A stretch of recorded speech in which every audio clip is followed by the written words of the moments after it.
the street chasing wrong from right.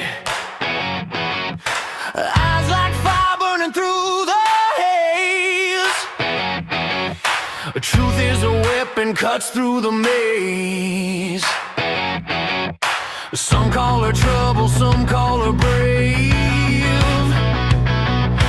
Digging up secrets they tried to save. A real deal around town. She's breaking it down, spinning the wheel, exposing the sound. They despise her, they praise her, but she won't slow down. Real deal around town. The truth's her cry.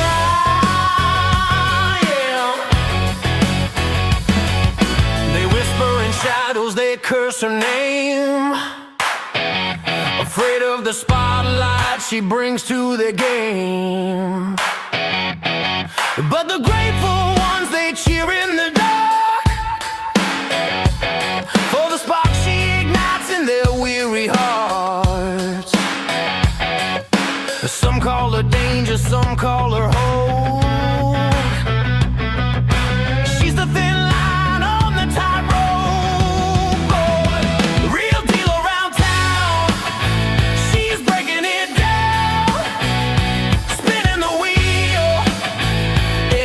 The sound.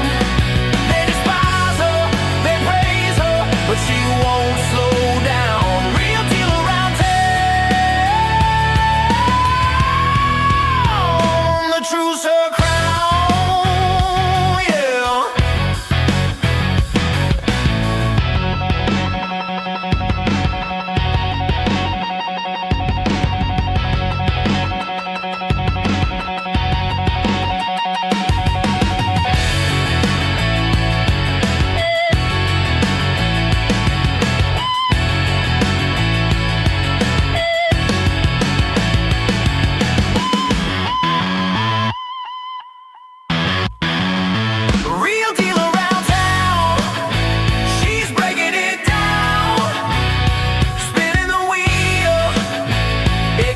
The sound.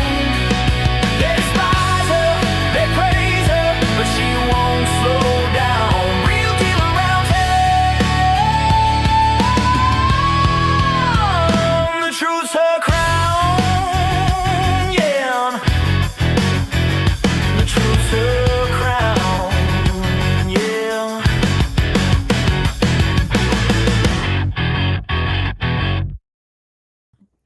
Gotta turn my mic on. Well, good evening, everybody. We're here for more fun and games in Townsend. We have the Conservation Commission is meeting tonight, and they've got a couple interesting things on their agenda. One of them I want to bring your attention to. I don't have it in front of me. I got to make some changes to the page here. Remove my little starting video, and then see if I can. I'm going to bring something up. They've got something on their agenda referring to, I'm not going to pull up the agenda. I'm pulling up something else. Let's see. I'm going to make this bigger. You can't see it yet at all. But that should be good when I bring it up. Let's see. I'm going to pull up their agenda, but I'm not going to share it with you. I need to see it for a moment. What is that? Oh. All right. Is that it? Nope. Oh, we'll find it here somewhere. I got to find the agenda. I know. Somebody's texting me. I got to find the agenda. On my computer. Where's the agenda? Where did I stick it? Let's see. I probably put it. Oh, there it is. Buried. I've got there should be a law against how many tabs I have open on my computer. I have like 3 or 4 browsers open and about 50 tabs each. That's why my computer shuts down. Okay. They've got cases that I'm not going to discuss right now. Item 3.1 says review and discuss meeting decorum and order policy for all boards, committees, and commissions. Now, I'm really shocked to see this on anybody's agenda because this policy was done away with. I thought that they had deleted it from anywhere in Townsend, but apparently this is popping up from somewhere because it's been ruled unconstitutional. This is just not, they can't enforce this policy. It should have been removed from everywhere because if somebody tries to enforce it, they could have a very disgusting, you think Harrison's lawsuits are bad. There could be another lawsuit that you don't want to even see happening because the Supreme Judicial, Massachusetts SJC, the Supreme Judicial Court, had ruled that those are free speech rights that are violated when you have these kind of decorum policies. And I'm going to pull up this little document.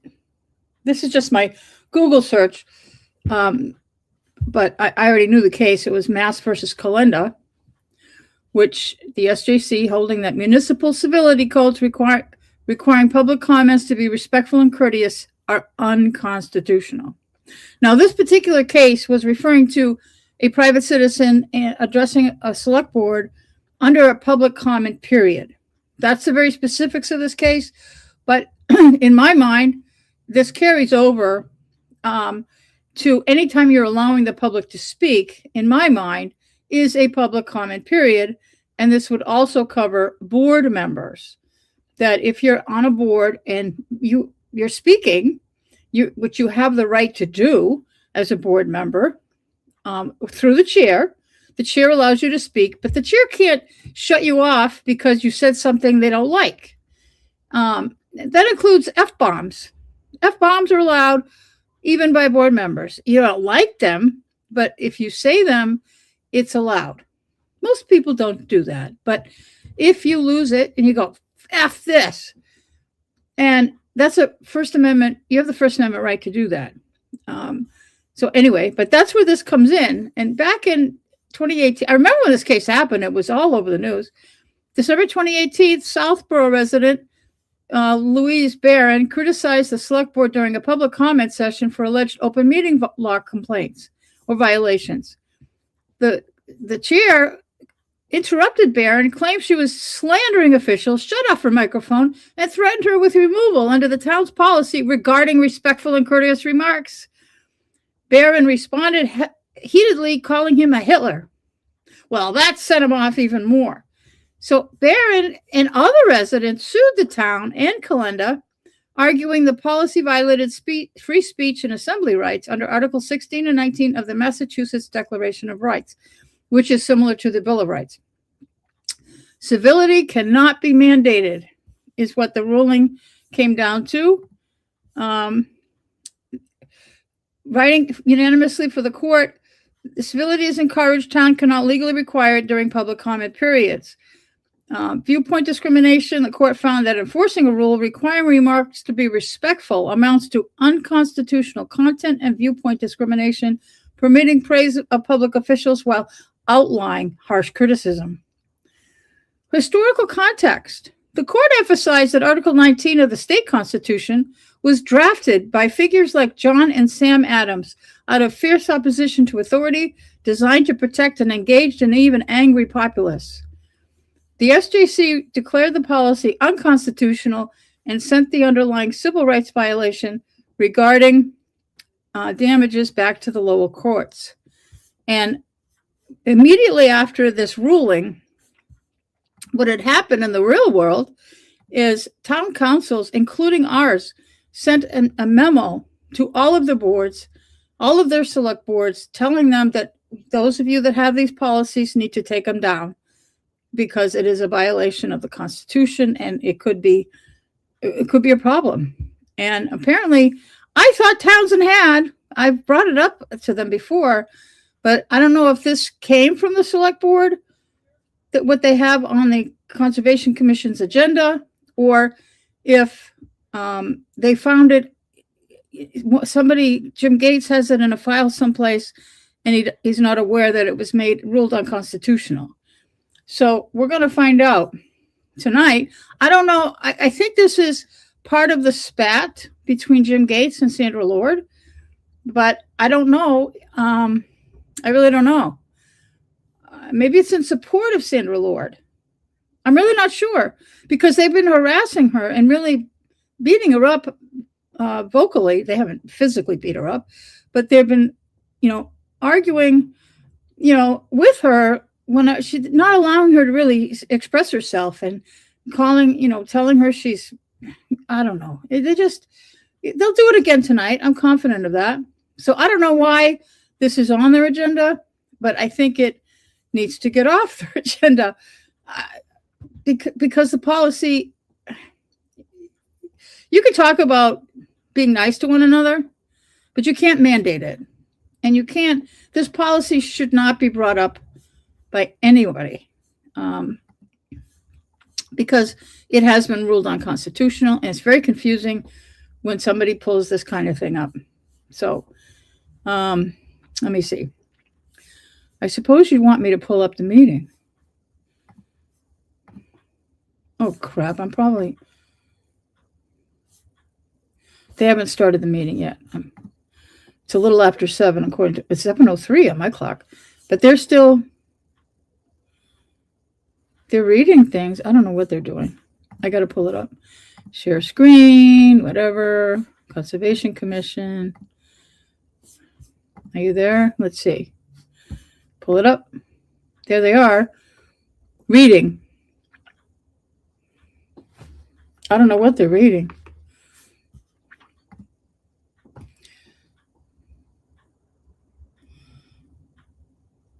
There's a lawyer in the room on Zoom. It's probably for one of the cases that are before them. If I can. Some of them I can't speak about.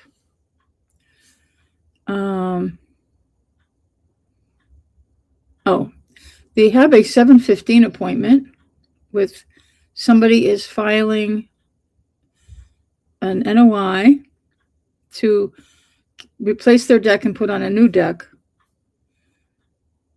on Briar Way. They must be within the wetlands or something. I don't know why it's there. Then there's another NOI, which I won't be speaking about. Then we have the enforcement that's behind Harbor Village Mall.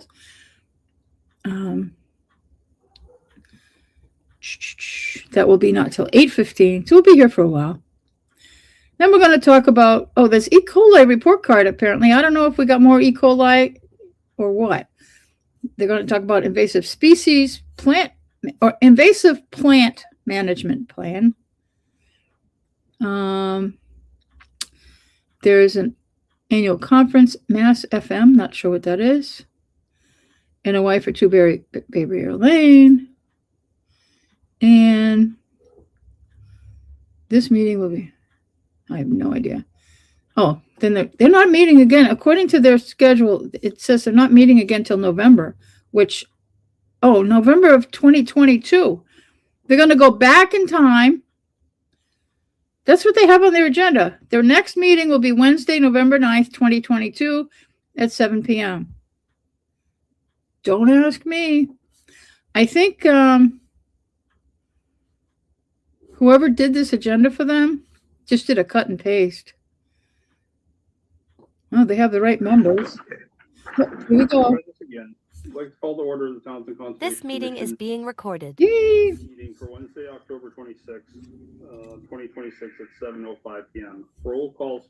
I'm Townsend present. Abigail Farley present. Kim Greeno present. James Gage present. James Gavroyan present. Sandra Lord present. Ryan Nickerson present.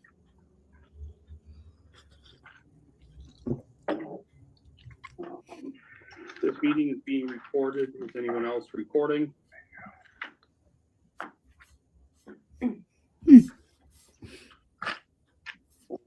Share chairman's additions, Sure, and but that's not a. I'm not Based supposed on to that? ask. Oh. Seems unclear. Yeah, I know. Okay. I didn't hear that, Kim, what was that? She's referring to Miss King with Real Deal, who's recording and broadcasting, which is fine, and she isn't bothering anyone, and it is allowed. It's a new agenda item. Oh, I'm not used to it, and Oh. I'm not sure what the purpose is either, and it does appear like we're being recorded. We are. And I have always thought Yeah, we it don't- should Then why be ask the question? something, Let's move on. it should be something that, I think her point is, anyone that is recording outside of the meeting should also make it clear. You should. Thank you. Just trying to work with you on that one, Kim.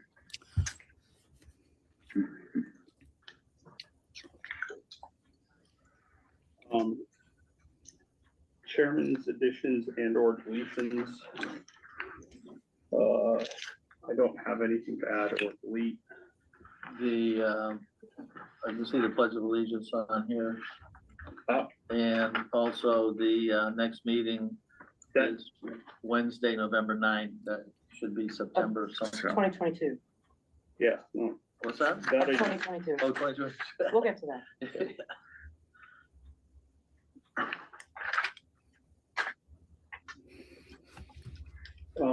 so chairman's additions or deletions, we're adding the pledge. Mike, can you lead us in the pledge?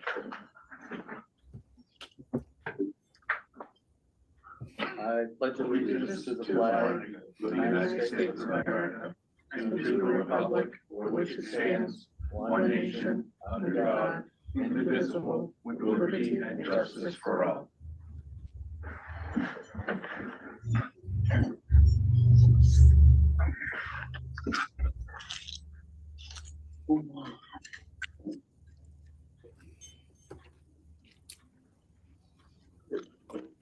No additions or deletions.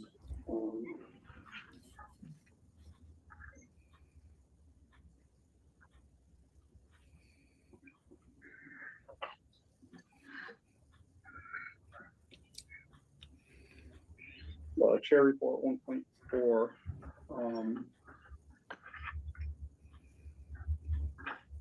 So I have one thing going to report. I received an email at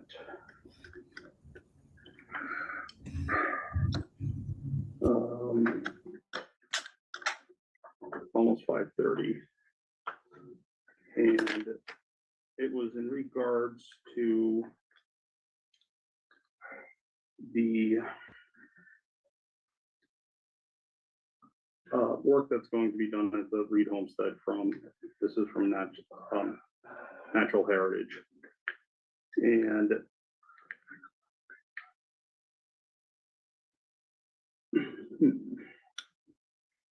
Are you going to read it out or? yeah, I'll read it out. Mhm. This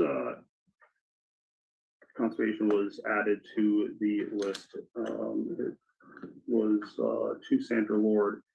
Thank you for sending this information over. We did review the habitat management plan for the vegetation management work, and the filing included notification about the 8:30 or August 30th event.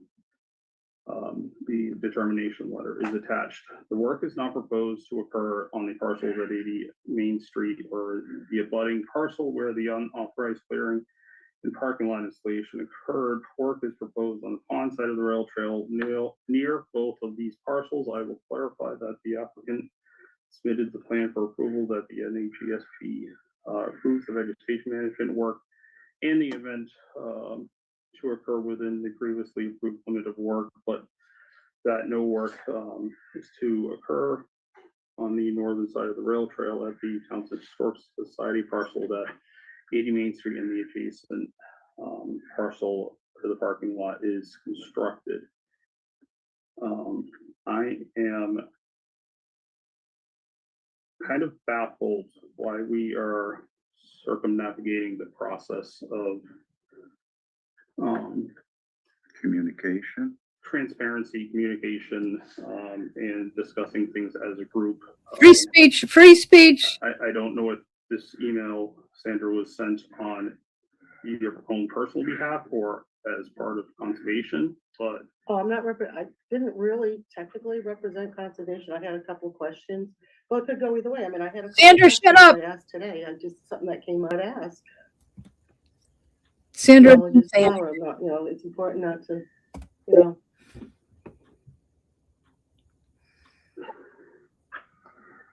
I share this because I want to be transparent with the rest of the commission that No, we've never No. handled anything like this before. We've never had a commissioner do this before.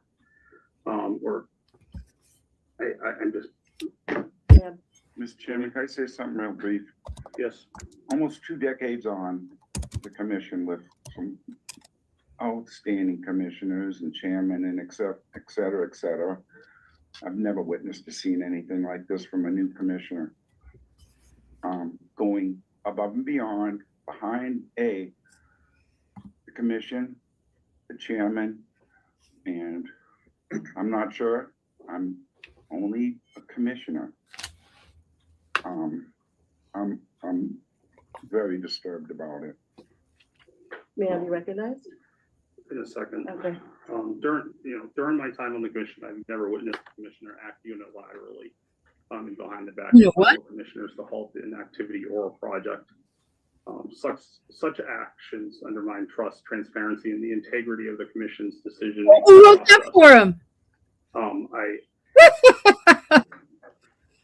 This guy's running for select board. Go ahead, Sandra. Okay. Make it brief, please. Okay, well, you both had your say with like mine. I had a few questions.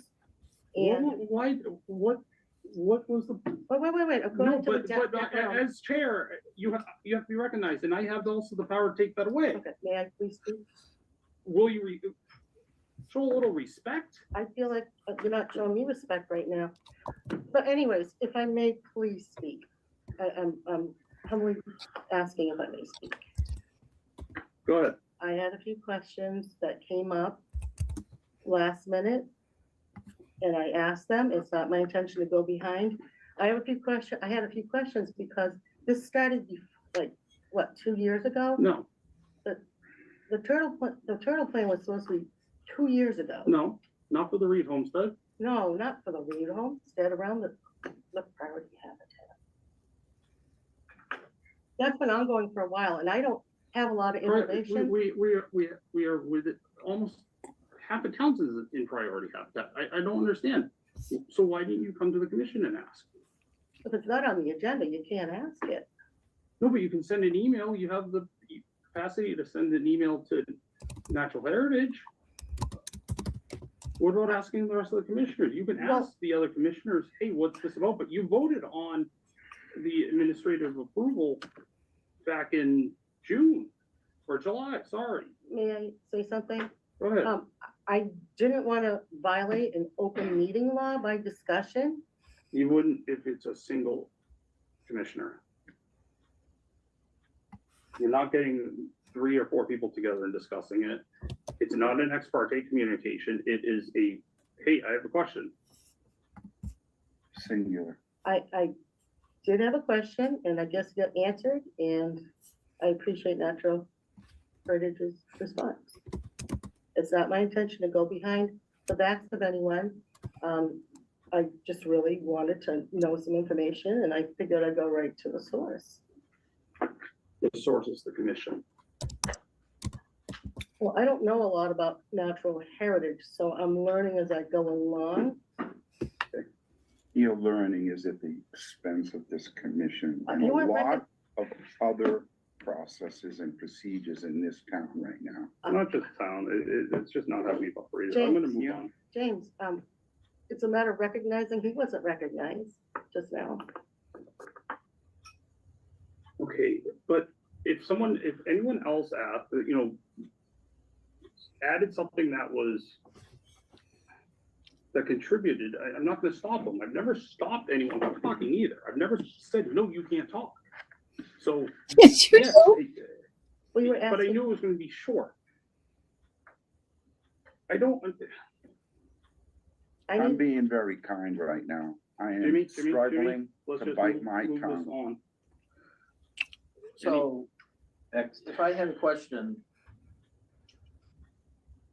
it seems to me the proper procedure might be to talk to you and see if it's worthy of putting it on the agenda so that we could discuss it as And a if it's, body. and if it's a topic that I have to abstain from, you would be the person to talk to. Right. Yeah, that seems pretty straightforward and pretty logical to me. And that would avoid this going behind the back, as some people have referred to it. So if you have a question, talk to me, okay, and I can see if I can get it on the agenda, okay. Or me. you know, or you. This isn't If you something got- that Well, if it's an issue that you were gonna ultimately 80 abstain Main yourself. Street, Yeah. I'm abstaining from. This Yeah. is, So that's what I would do. I wouldn't go It was- rogue okay, and. It we're wasn't gonna, my intention, really. It okay, was we're not gonna my move on because we intention. have, we But have a thank you for 7. the feedback, and I will do better next time. I'll work harder at doing better. Thank you. So there won't be a next time. Um, 1.5, review and approve meeting minutes. Sabrina is working backwards to catch up. So that's why we're doing last meeting's meeting minutes. Mike, you said you had something that needed to be, Yeah, and the very first, bottom line on page 1. Mike Potts said preference to the substantive discussion by indicating that while he had spoken with not the applicant's representative, I had spoken to you about the proper procedure. Prior to the meeting, the communication concerned process, rather than the substance of the plan, and he wished to make that disclosure openly on the record, consistent with the ex parte communication guidelines. okay, Because I knew that I was going to be sharing that part of the meeting, I wanted to make sure that I understand the proper procedure, so we talked about, just not about the issue, but procedurally.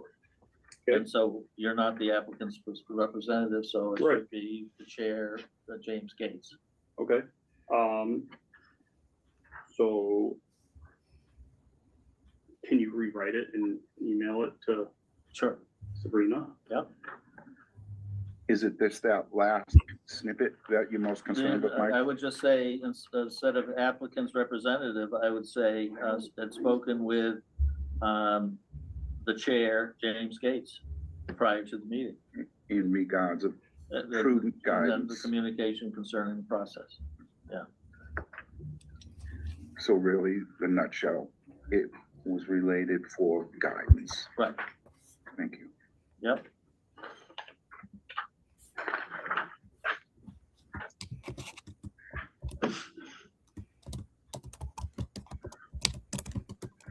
Anyone else?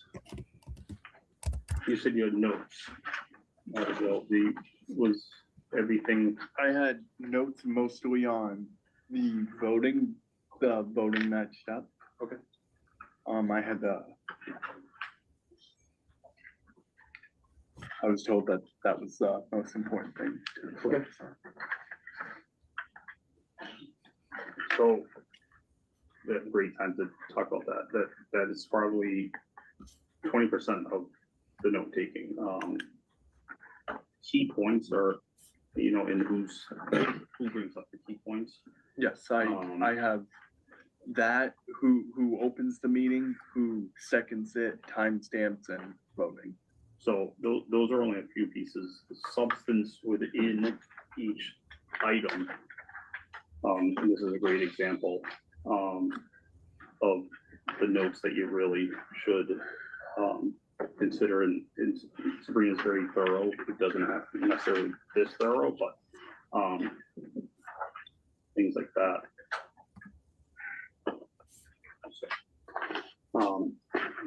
With the exception of Mike's edits,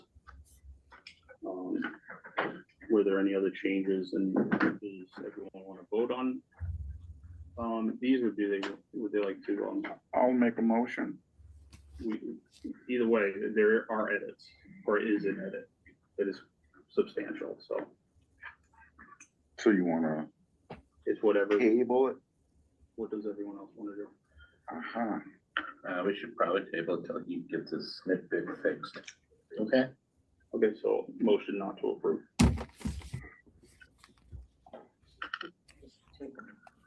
Yeah, wouldn't it be easier just We'll table? still have to motion. Oh, you You're not want me to make a approving. motion? What? Yeah, Okay, I'll make a motion not to approve the minutes of 8/12/2026. based Second. on the edit that Mike, Yeah, based pointed out. on the fact that it needs to be. I second, and I second that. I was really shooting for it, though. I'm sorry. It's okay. Roll call vote starting with Mike. Mike Pot said yes. I'm thinking Farley, yes. And Reno abstain? James Gates, yes? James Drawing, yes. Sandra Lord, yes. Brian Dickerson, yes.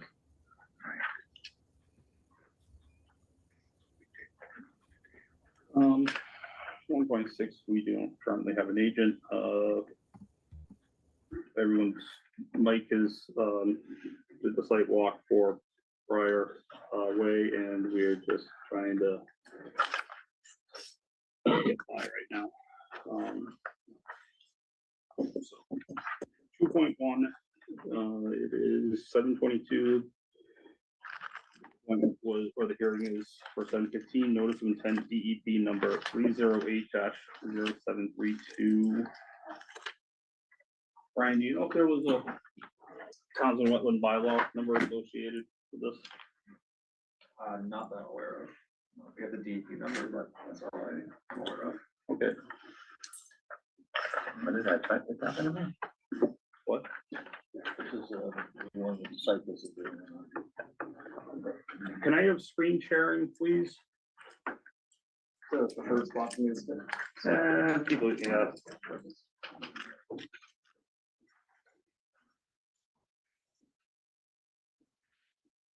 That's cool. So.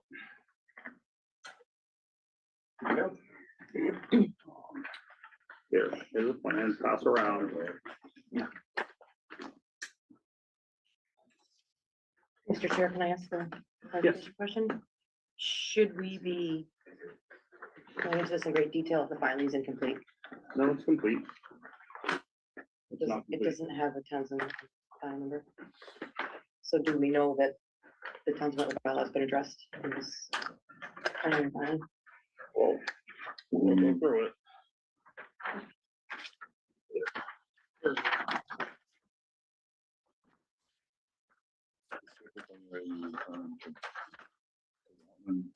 I'm just wondering if the commission would normally go into a lot of time expended on a filing that it seems unclear if the Townsend wetland bylaw has been addressed by the applicant, Okay, I since just it doesn't even have a file number. wanted And we're in a to, weird spot right now, I So, understand. so we have a DEV number. yes. That, I know, I saw it. We're gonna proceed, so I'm gonna pull up the legal notice, and then we get a motion to open this. This is in our first one. Pursuant to the Mass WPA and the Townsend Wetland bylaws, the Townsend Concom will hold a hearing on Wednesday, October 26th during their 7 PM meeting. The hearing will be held virtually via Zoom and in person at Town Hall at approximately 7:15 on a notice of intent filed by Dillis and Roy Civil Design Group on behalf of Peter Logan. The property is located at 3 Briar Way, Assessors Map 11, parcel 38-34. The request for an order of condition documents the removal of an existing deck in addition to the existing single-family dwelling on the property, including a new deck. The proposed work is located within 100 feet of the bordering vegetated wetland. Parties wishing to speak in support of or in opposition to this application may do so at the meeting or in writing prior to the meeting. Copies of this application are available to review at Town Hall during business hours. We also need a blank sheet of paper.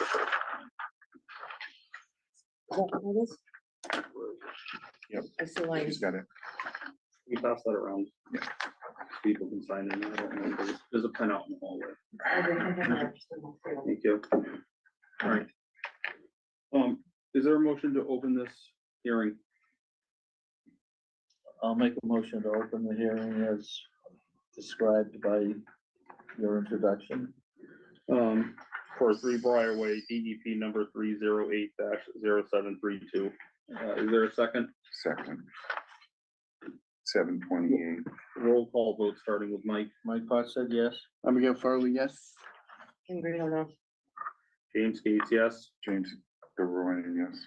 Sandra Wood, yes. Brian Pinkerton, yes. Brian, if you don't mind, introducing yourself and who you're representing.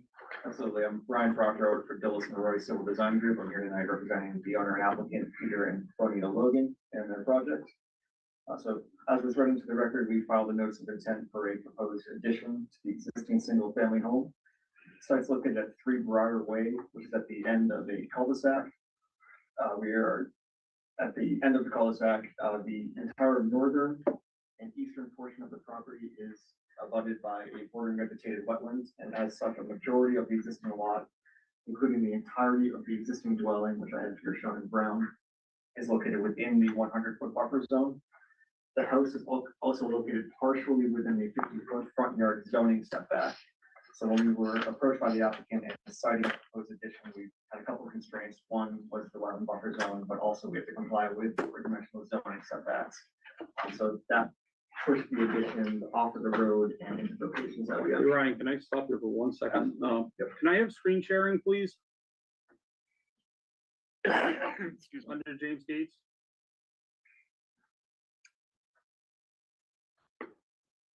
You should be able to share now. Thank you. Now I have to teach myself. Go ahead, Ryan.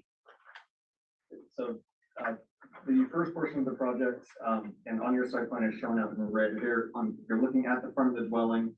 On the north side, on the left side, if you're looking at the dwelling, there's an existing elevated deck with stairs. We're proposing to remove that structure, and this is all located within the 100-foot buffer zone. That deck is about 172 square feet that we're proposing to remove. In that same location, I have on my plan shown in blue, we're proposing a mudroom addition with a laundry room that is about 190 square feet. It is within the same, it's approximately the same location as that existing deck. We do just have the stairs, which is the increase in square footage that I just noted, that provides access to the existing paved driveway. So that will provide access to that addition. The second part of the addition on the back of the house, if you're looking at it from the street, we have a deck that will be at the same elevation as that mudroom, and then a second addition that's going to be on a foundation that will function as a new master bedroom. The square footage of the deck, which will be semi-permeable, is 350 square feet. And then the bedroom addition, I have dimensions shown on the plan, but the square footage of that is about 326 square feet. Just explain what you meant by semi-permeable, meaning it's Yes, not, it's, there'll be slats and spaces between the decking, so water can percolate down through. and it's gonna be on sonotubes, and it's not any sonotube- concrete or soil disruption other than So is it sonotubes or helical piles? Frankly, I am not certain the answer to that question. either they're minimal disruption, correct? Compared to a foundation. yes. Okay, thank you. The site is underlain with good sandy soils. We have the fire report from the septic system, and they have good sandy soils on the site, as with a large portion of this area. We've limited disturbance to completely outside of the 50-foot wetland offset. We do have erosion control barriers that will function as limit of work, and those run along the 50-foot, nice and tight to the proposed work, and along some vegetation. We are not proposing any tree removal for this project. And with respect, I can speak a little bit to compliance with the bylaw. We are not proposing any disturbance within your 35-foot no disturb zone, nor any new structures within the 50-foot wetland offset that you have in your bylaw as well. Again, the existing house is entirely within the 100-foot buffer zone, so any expansion to that is also going to be in the buffer zone, which is why we're here. And why we filed the notice of intent. The site is very flat and very open in the back right now, so we don't anticipate any significant risk of runoff or erosion associated with the project. And as was mentioned, we did have a file number from Mass DEP already. Here are some pictures. Oh, yeah, thank you. Yeah, so that's the backyard. So on the left side, you can see that corner of the house. That's where the primary building is going, the master bedroom, that's a deck that's coming down. Those are the two trees that are identified on the plan, we're saving those. That's the deck that's being removed for the mudroom addition within that same location. And then that's an overall view of the backyard.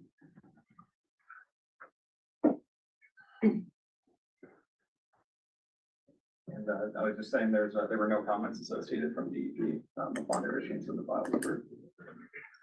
So that's the project, I'll leave it there. If there's any questions, I'm happy to take them. And you did, as you said, got that square footage, what, 712, I think? Totally, yeah, just about. 712.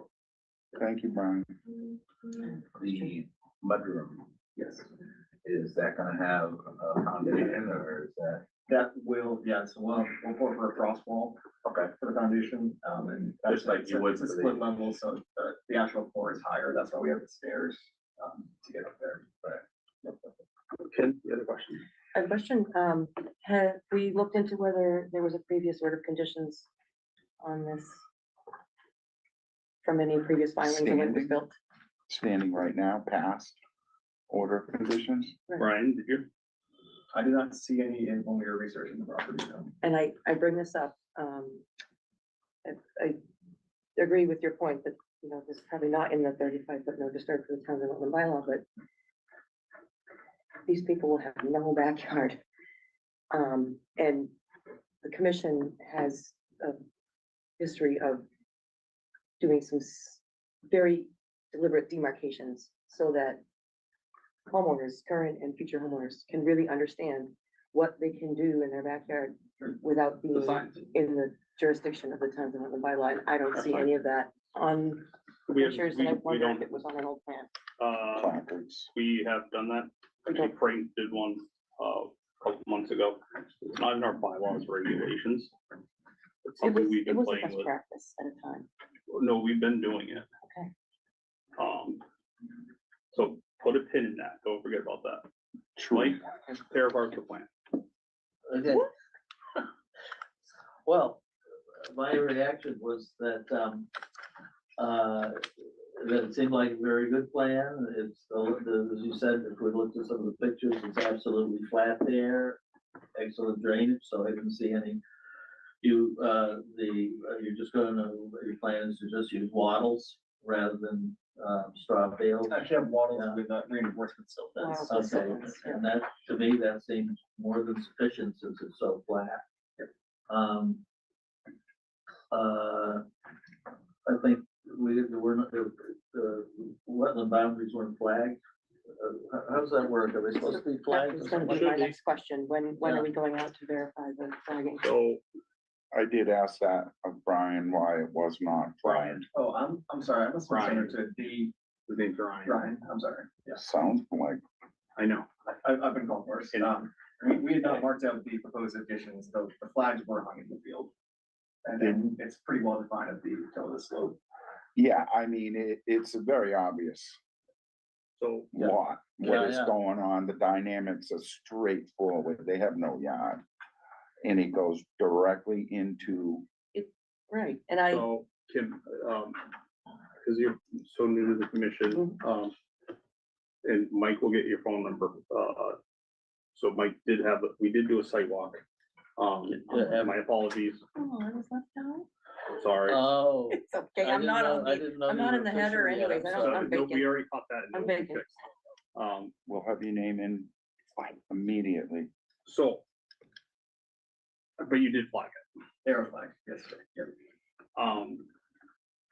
Where do you plan on stockpiling? So the flags were checked is what you're telling me, sorry. That they are flagged in the field. Has this commission or its agent checked? the What flag? agent? I'm just saying, maybe it was done before, this is what we would No, normally this do. is. Mike, We're I in think such- you we're in recall such me a terrible asking about the transition right now. Yeah, flags. you did. I did not see any. I didn't notice any. I am pretty But, quick okay, so you on look, it, the flags are further down correct? within the woods. So unless you went down to the edge of the water, or you probably wouldn't have seen it. That said, where do you plan on stockpiling material? So I think there will be a small exported material associated with for the frost walls. In reality, it's so flat, they're gonna excavate it, and if there's gonna be material used to stockpile the foundation, it just makes sense to leave it right there, right next to it, and that, like, the foundation walls are poured, it's backfilled up against the Because foundation. that's all very, very porous So- area. So that Yes, should it's be, that should be outlined on the plan, because this is a very, very tight area. Indeed. With So a you're septic, saying- with a septic on the other side. Yeah. So what's the distance between this deck and the silt fence?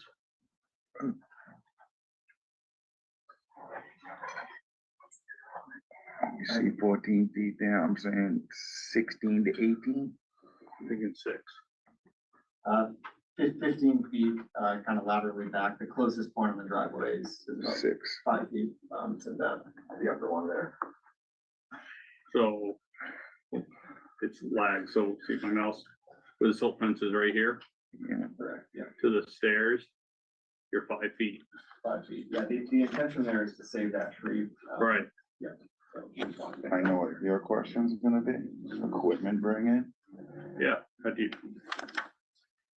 from the backside, I assume we're gonna attack. I would assume it's clear on this side, Yeah. probably around the backside of the system, walking right, it's all open yard at this point, so. And you that makes will sense. mark the tank so that there's. Well, no, it's like, that's fine, but see, They can drive over the D-box, right? That's not good. So I'm sure they'll mark the tanks. So therefore the homeowner won't endure such a Yeah, pleasure of a, it looks terrible. Seen pictures of that. yes, okay, but that's, okay. irrelevant, but a point. So we should note the location of where the stockpiled material is gonna be, because that is part of our regulations.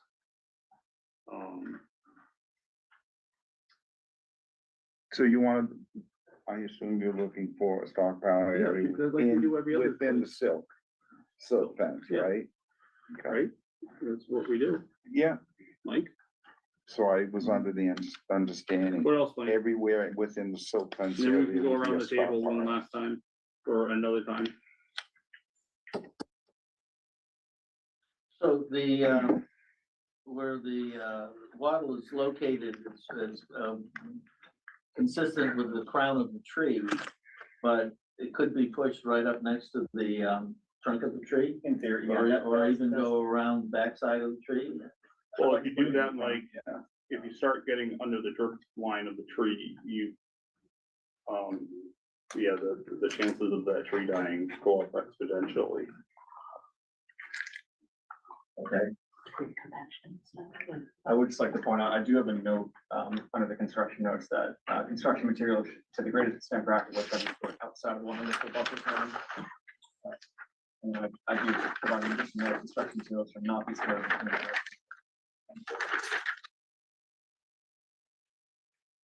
So, given the nature of the project, it's not uncommon to have building materials right next to where. Can we pull up the picture of the backside with the porches again, please? There's one more comment. Make sure that-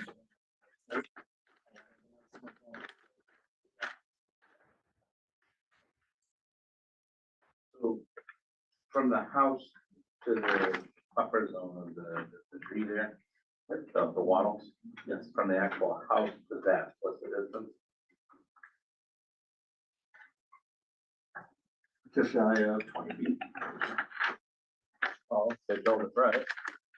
You can put equipment in that way, dig out, pour in, and then go out the same way as you build, and make that your last pour. And backfill.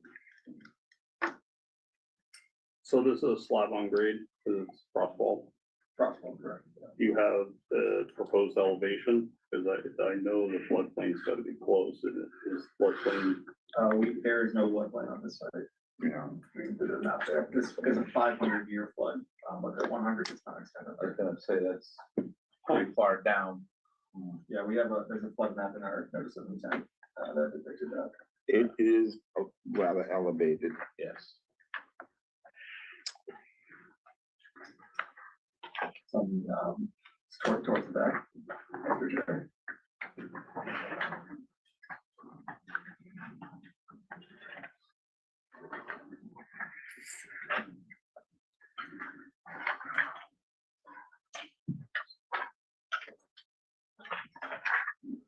Orange is the 500-year flood. Then maybe 100. Yeah. You did go on. You went to the walk around. Yeah. Oh, yeah, yeah. Now, explain again why you can't put the wattles a little farther away from the house so there's more working room in there? I'm certainly open to it. I was holding the 50-foot offset, you know, kind of as the worst case, with your 50-foot setback, but.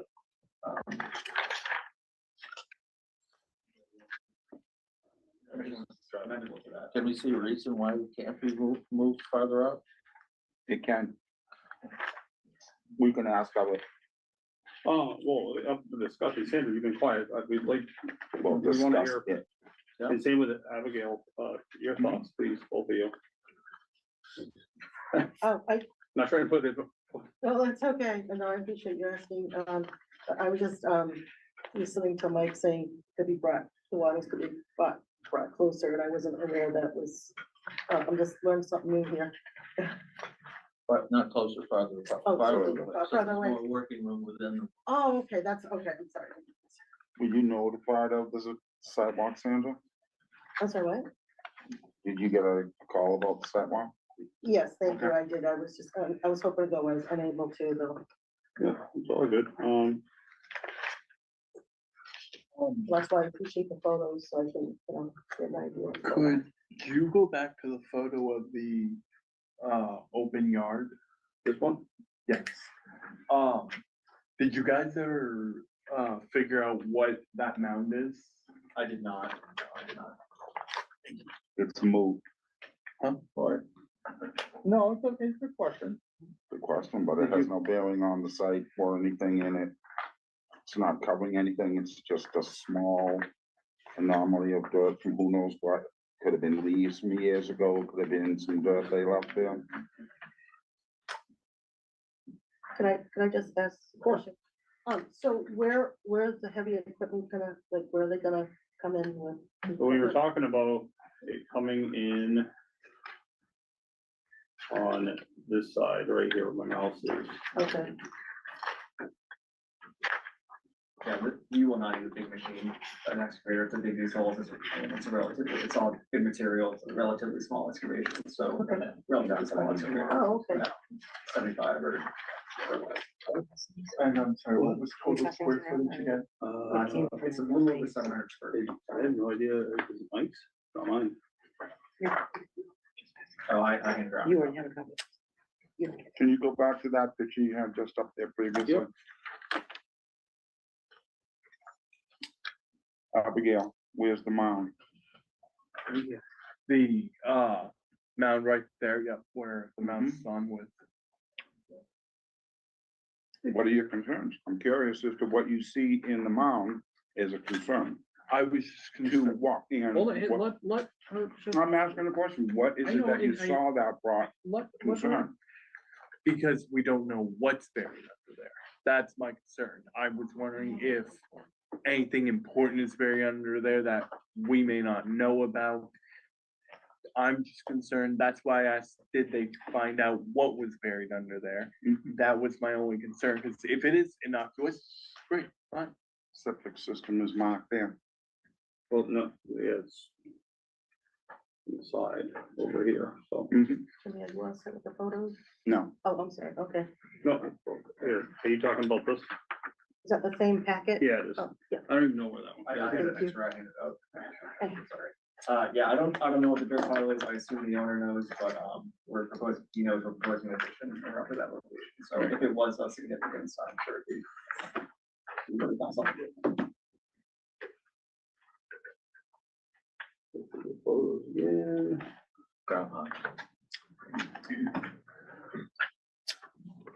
And that's the tree with that, Right here. yeah, with the ladder is up next to the trunk, so the wattle would be what, 5 or 6 feet in this direction from the trunk. Yeah.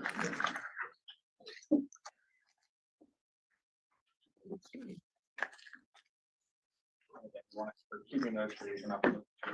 So.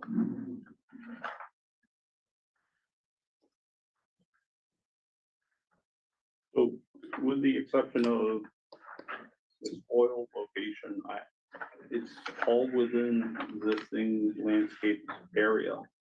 Um,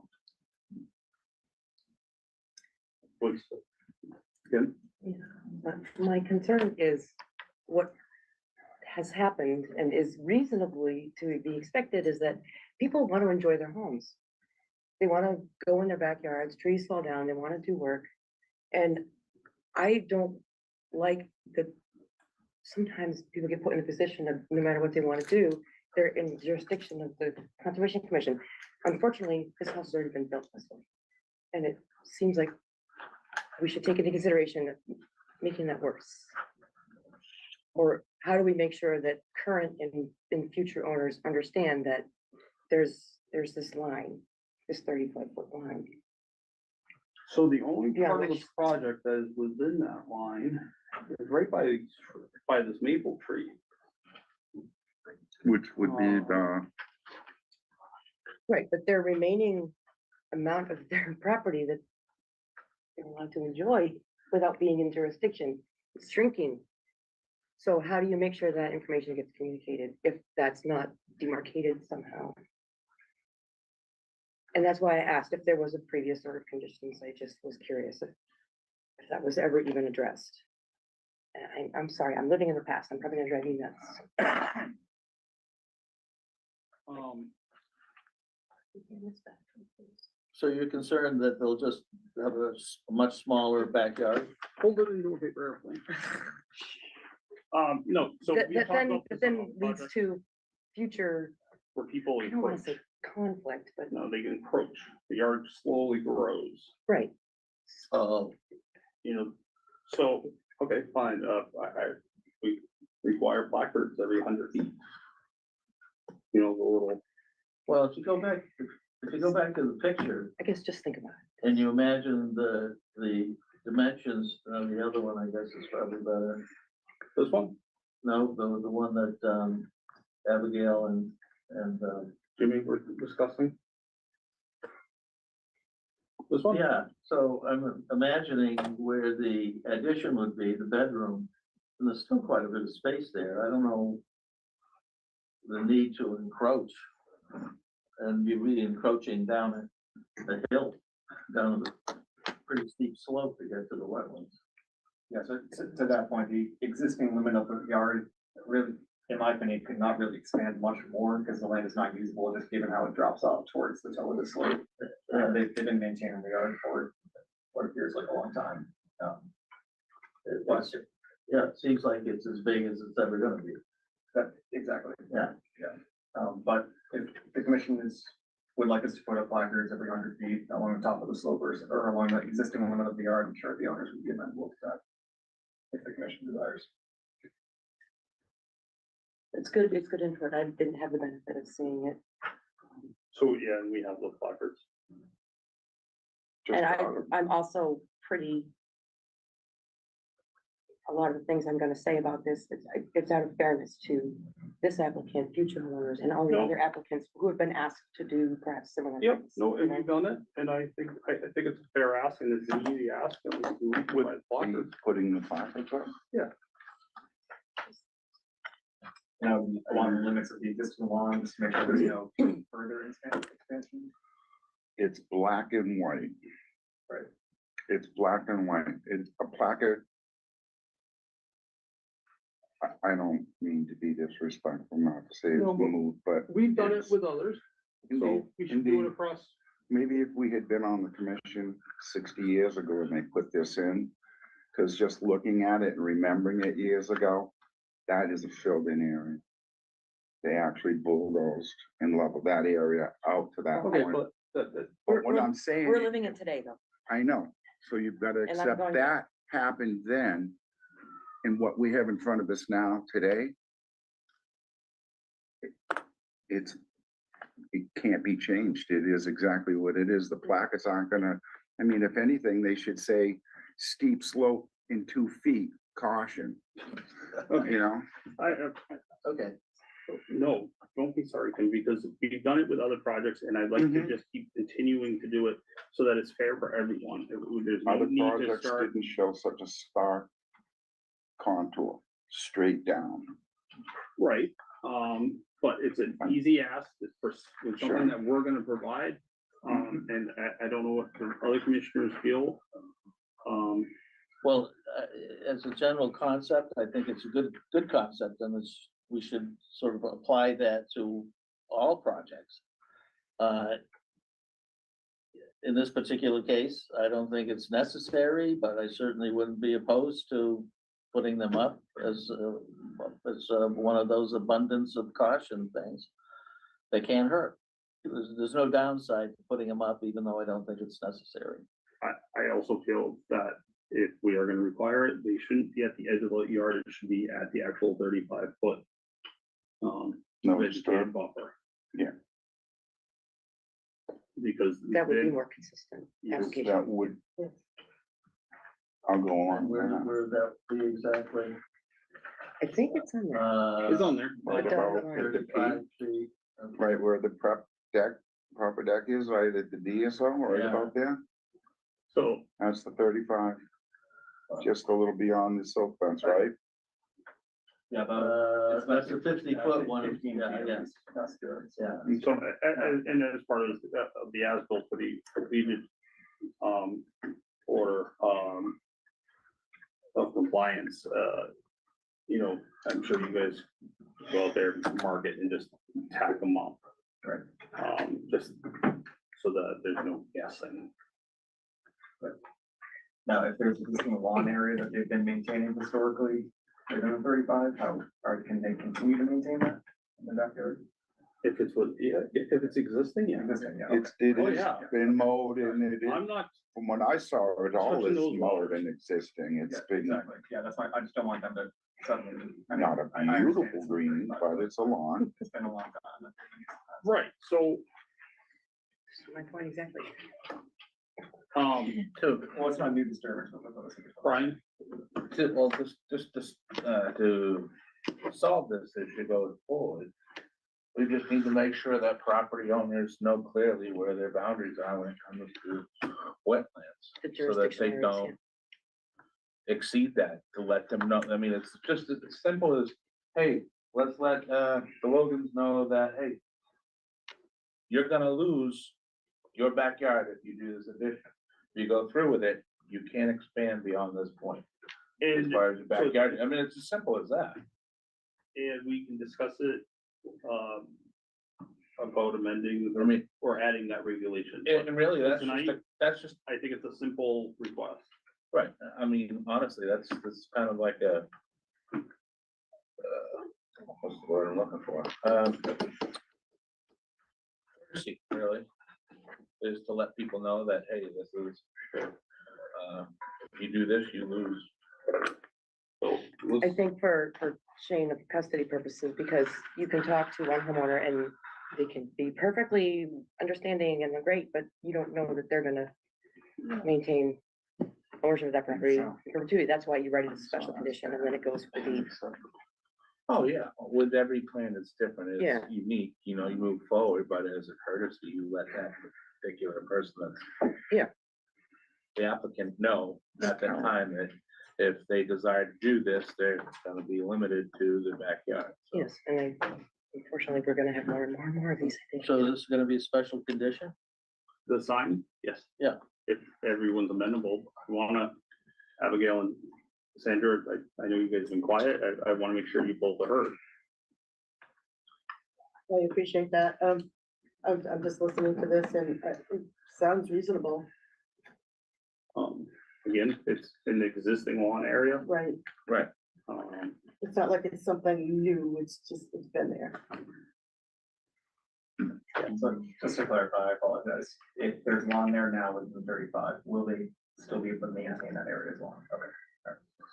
that's part of the WPA. Yeah. I don't wanna touch, I don't Well, wanna and entertain discussing that. if I may, that's a little bit why I brought up, has anybody checked if there was a previous order of conditions when this was built, because it is in the result. There was a commission at the time that would have possibly written in a special condition that, you know, no application of herbicides, fertilizers Right. in that 35-foot area, and I don't think anyone's checked that. Hey, Ryan, We're short staffed right now. I don't, Sorry. based on this, Tim, I don't think they're doing that. I was gonna say, when was this house? Well, it's a very long time, I pointed out the sidewalk, so there's actually an easement at the end of this cul-de-sac that says for future roadway. And it points directly to the wetlands. I think it was done in the 70s or 60s. I forget what the subdivision plan was, but. I think it was late Oh, it's- 70s. Late 60s, early 70s, when Robichaud was out. Okay, So. Okay. A long time. We Okay, can keep again, going. We had a 7:45 and it Sorry, is, I know. no, no, Well, I have more questions. okay, go ahead. Cause they, Have we confirmed that the, butter notification has come back and they match the list? Ryan, you said, And the- I we missed- literally, I missed living in the that. past, we literally used to go through the cards and check the list off. yeah, we don't do Does that. anybody do that? Everything's all digital, online, received, and it goes Like the post office can send you a, boom. this is- correct. Verification of, and there's trying to keep it green, save paper. Yeah, those are, And cards, that those was little cards. something that fell upon Colby to make sure it was printed out. Usually the clerk would go through, as you were referring to in your day, Kim, we would take the name of the green card, and check it off to the list. Right. That was, we always did it that way. It's since So that's all changed. digital now? Yeah, it is. So- Oh, Jimmy has such a tough time with that. I do. I struggle with it. I used to like the It's up green here. cards. There you go. So that's what that means. I said, I didn't know what that Yep. meant. Yeah, there's only 4 letters. 3. I it's counted It's Four or fine. five. It's fine. Five. Okay, so, it's fine. Yeah, 2 3 on the cul-de-sac and I can look at that, I think. across the swamp area. The owner of the swamp, yeah, I forget exactly, but. That's owner of us. Bridle path is in the back there. Okay, can we move this along? If everyone's okay with that, Kim, what else do you have? So if the Townsend wetland bylaw file folder hasn't been created, file hasn't been created, then the fee hasn't been transmitted, It has.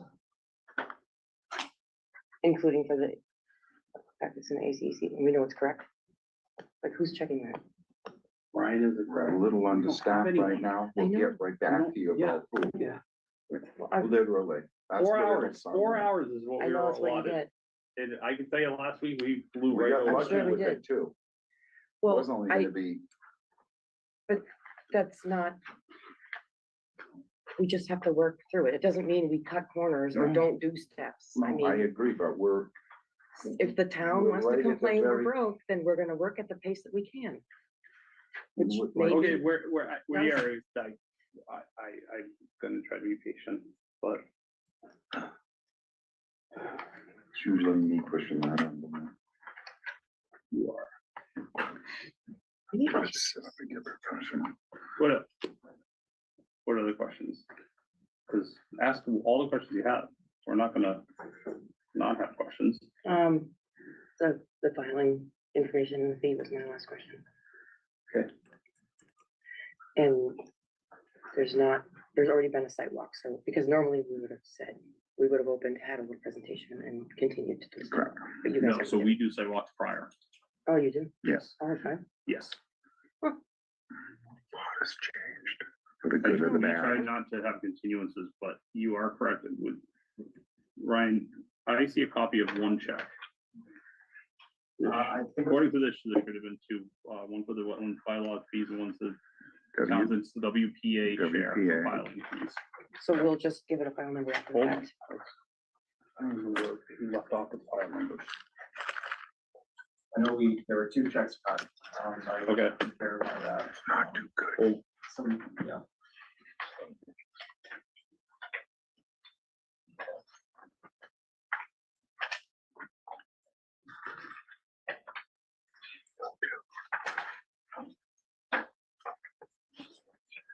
Which one is missing? I think it was Unless it was- the WPA. Um, They could have put it into one. They've done that before. all right, what page is that on here for the? Fees?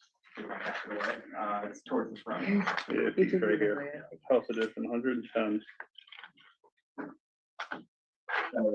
Just the WPA, just the Weather Protection Act portion. I'm sorry, James, I didn't hear what you were asking. What did you say? Trying to figure out what the, Payment schedule. Fee transmittal Oh, okay. for the state and the local filing. Brian, could you share with the commission why you went with an NOI instead of an RDA on that? And some of the reasons why you wouldn't. no, do an no, we're not NOI? going I down don't- I that don't road think we right need now. to. I was interested I in know it you are. for younger people.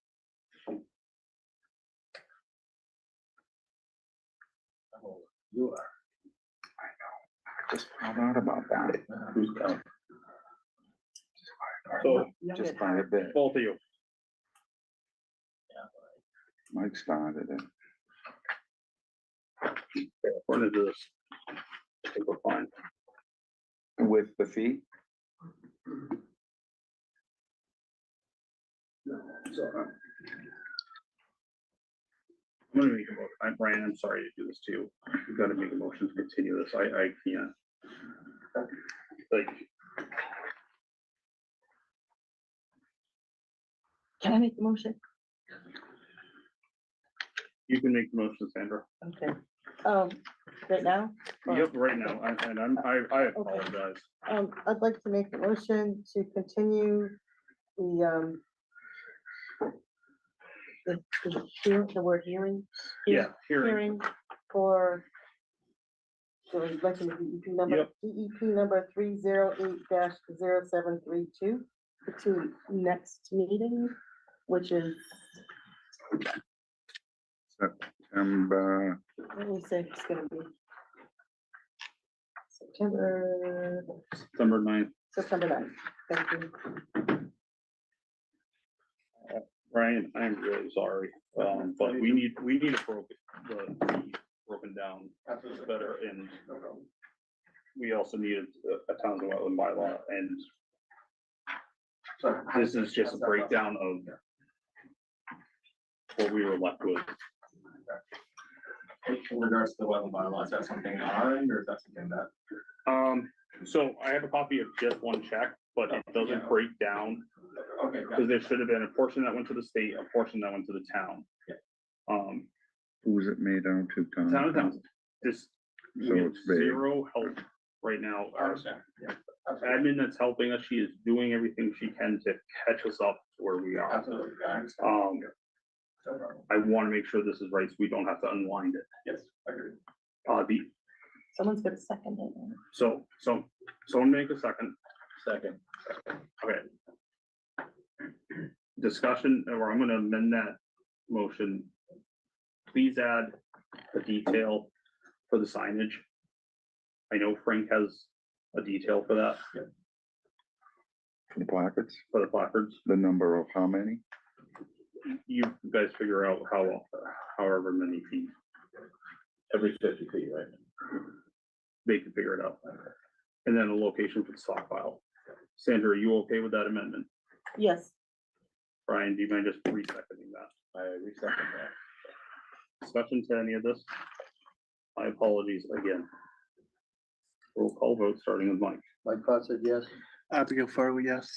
Kim Dean, yes. James Gates, yes. James Growing, yes. Sandra Lord, yes. Brian Dickinson, yes. Mr. Chair, if I could make a comment. on Yes, the- sir. If commission members that were not able to attend the sidewalk wanted to go back and verify wetland flags or see the site for themselves, I'm sure the owner would be amenable to that. I just wanted to throw that out there. So, I'm not happy to meet you there, whatever. Oh, thank you. Whatever the commission wants. Yeah. Very nice. Thank you.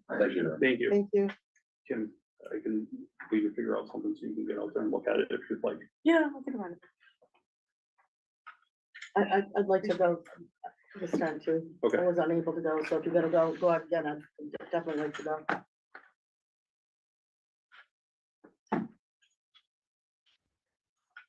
So, does Ryan need to be there for the second site visit? He should be. He should be. So we need to determine the time.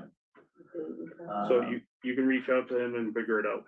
Does that work? Yep. So I Um, need, We can exchange numbers and. Okay, yeah, let me get your number.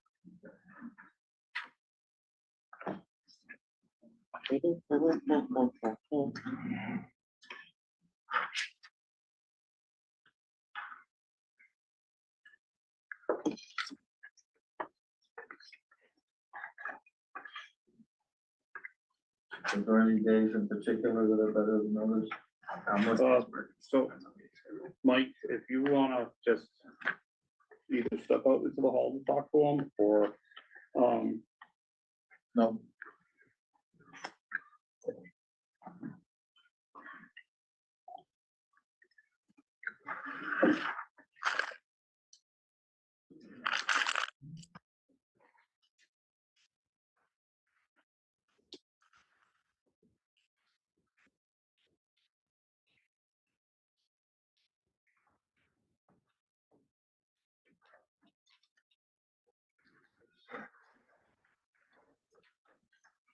went on, 2.2. 807, notice of intent, DEP number 308-0729,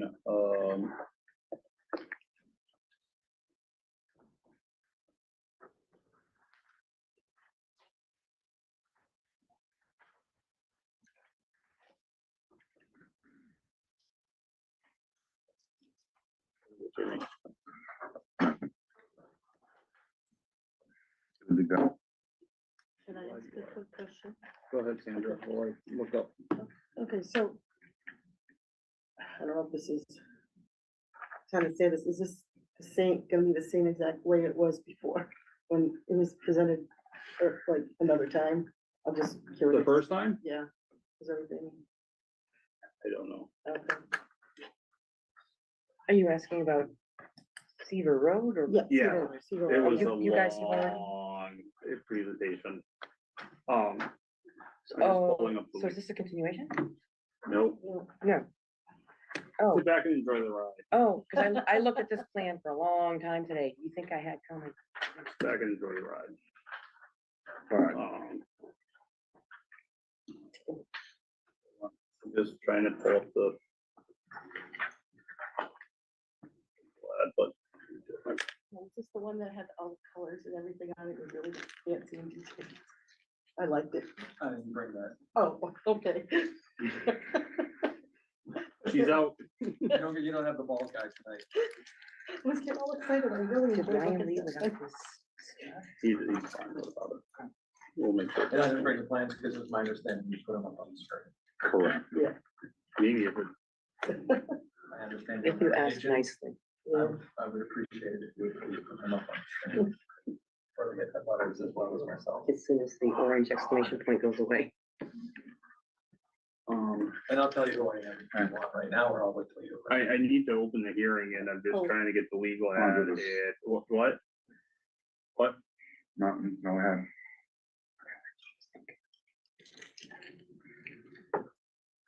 It's about to implode right now.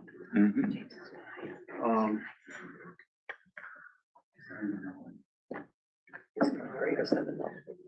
All right, so pursuant to the Mass WPA, Townsend Wetland bylaws, Townsend Concom will hold a public hearing on Wednesday, August 26, 2026, during their 7 PM meeting. Public hearing will be held virtually via Zoom and in person at Town Hall at approximately 7:45 PM on a notice of intent filed with the Conservation Commission by Belvedere Capital as DEP number 308-0729. The property is located at 0 Seaver Road, map parcel ID 23-4-0. The proposed project is for the development of a 500-foot long subdivision road for the creation of 3 single-family house lots and associated stormwater management system only. Part of the development is within 100 feet of a wetland. Parties wishing to speak in support of or in opposition to this application may do so at the meeting or in writing prior to the meeting. Copies of the applications are available for review at Town Hall during business hours. If you don't mind, or is there a motion to open the hearing? Reopen the hearing. reopen. I'll make a motion to reopen the hearing of CUP number 308-0729. Anything else I have to add? No. Is there a second? Second, Roll call vote, starting with Mike. Mike Pot said yes. Abigail Farley, yes. Kim Greeno, yes. James Gates, yes. James Dorian, yes. Sandra Lloyd, yes. Brian Pennington, yes. If you don't mind introducing yourself, who you represent, and Sure. My name's Mike Scott. I'm an engineer with Land Design Collaborative. I'm actually a professional engineer on the project. I think last time you had Wayne Bellick Yeah, from our office. He's in Ashburnham tonight.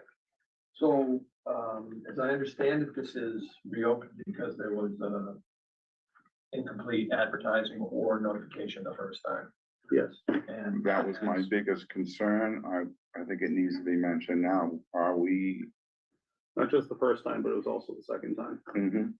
do we have all the abutters notified? Are we gonna hear that I am an abutter, I was not notified? Gee So we whiz. notified 10 individuals. We have the green cards. We notified the folks within 100 feet So, for the wetlands protection rights. yes, introduce yourself and address, please. 38 Cedar Road, Robert A. Lot, Stephen Veselix, What number Seaver Road again? 38. We were one of the ones that didn't get green card notification the last time. We've still not received a green card notification. What was your name again? A Lot, AYLOTT, What was your first name? Robert. Robert. Well, let's see if you're I'm not trying to be difficult, but if I'm hearing correctly that we're supposed to be notified, we've not been notified. You're in Townsend? Yes, Number 38. You're not on the list. Or like we're notified. well, That's the last assessor. meeting, the last meeting, Colby, his last name said that we were on the list. So what does that mean for? What, he physically handed you the Somebody letter? handed me a piece of paper, it had some incorrect dates on it, but yes, somebody handed me a piece of It was paper. Colby, yeah. Yes. Yeah, well, this is the certified list in 38 Cedar Road and your name. And you're not in the green cards for that reason. There were 7 folks in Townsend and 3. You mean there were 7 individuals that were established as standing abutters to Zero Seaver? From your abutters, your assessors, that is correct. And then there were 3 Could I who s- went to Lunenburg. Yeah, 3, It should be on both sides of the line. that's correct. That's Yeah, I'm Lunenburg, just yeah. referring to Yeah. what your assessors gave. correct. So there were 10 names, we've received 7 of the green cards, 6 of the green cards, one of the ones that hasn't been returned is, we're representing Mello and, Belvedere, their card did not return. So that was 1 of the 3, but, or 1 of the 4 that was. So the slips are here with the card hasn't been returned. And your last name is A-Lot, A-Y, AYLOTT. L-O-T-T, okay? And maybe if you pull up the plan, we can find out where the stray lots property is, and we'll look at the, doesn't look like Townsend gave us a map, but Lunenburg.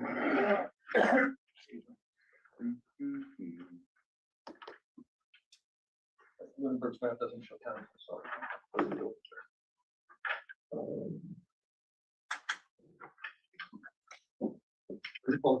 Yep, I'm working on it.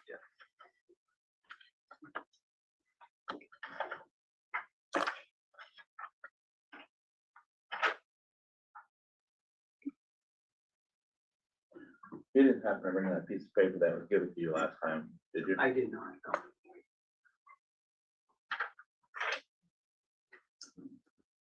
Did this happen to anybody else?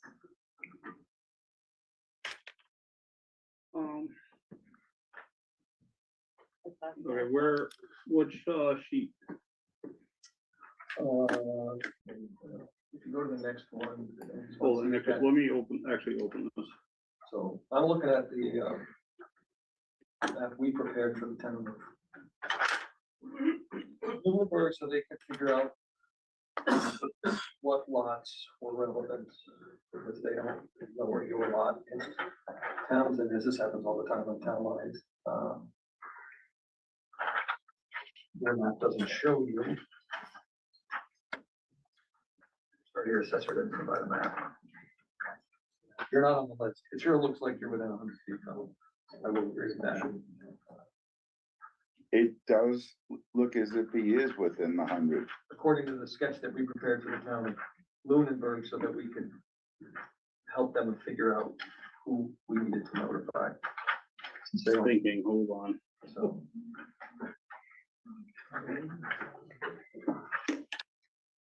But they're not on the list. 38 is not on the list. Provided by your town. You say provided by our town. Yeah, Do your you do it? assessors provides the certified list of abutters. Correct, I We know, understand. we notify those individuals. They're not on it.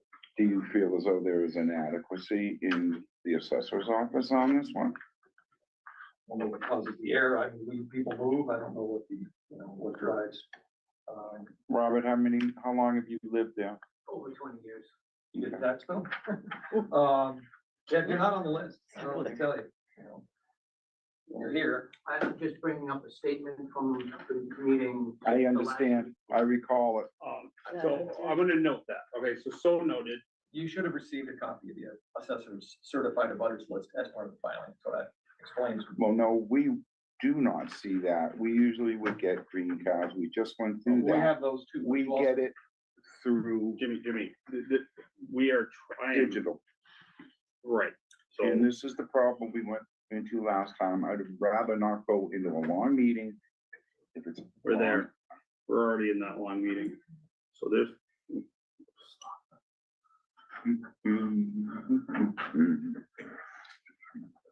Mr. Chair, we may not be able to solve this tonight, and there's no shame in continuing a hearing.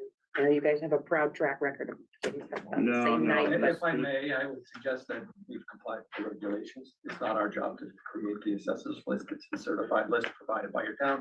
As Yep, I mentioned, this happens routinely, not usually when someone's been in a home for 20 years, I would agree, but I've seen it any number of times. there's the map. I can So zoom you- in, but So this is the end of the Belvedere property, and this is, the property in question, 2 doors away, is that correct?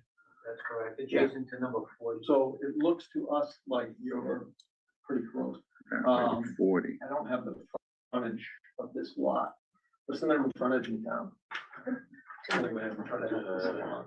200 in No, most. those lots are 200. Most zoning, right? It's 200 feet, 200 rows. Most places. And this is far It's south. 200. Looks like these lots are a lot narrower. But I'm not the planning board. They would have to be less than 100 feet for, For that. Okay. although that's not true because there's the extension of some of the property that's affected up here, so that would put it in within 100. The actual frontage of 38 is on Bill. So that probably explains why it didn't get listed. Explain it again. within 100 feet of the project. That's probably the reason, because the assessor probably didn't count the strip of Cedar Road that gets within 100 feet I gotcha. of their property. Because the lot proper does not reach it, but that other piece of Cedar Road would, right? Does that make sense? Rather figure it out So than have it a noted. mystery. I don't know Yeah. how we address it. You're here, though. Yes. We appreciate you attending. Mr. Hardy, I was just pointing out something from the last meeting, and when I heard you speaking of the green cards from the previous, And once again, here we are. once again, it was correct. Correct. So if I, were you notified from the planning board? I was notified for the Okay, plan. because that was, you were definitely within 300 feet. That's given, so. There, But I think there, it's the that's Cedar right. Road extension, Times 3 opposed to 100. that's correct. Correct. All right. That's That's an the interesting, reason you did. remember that one. That's That's way why- back.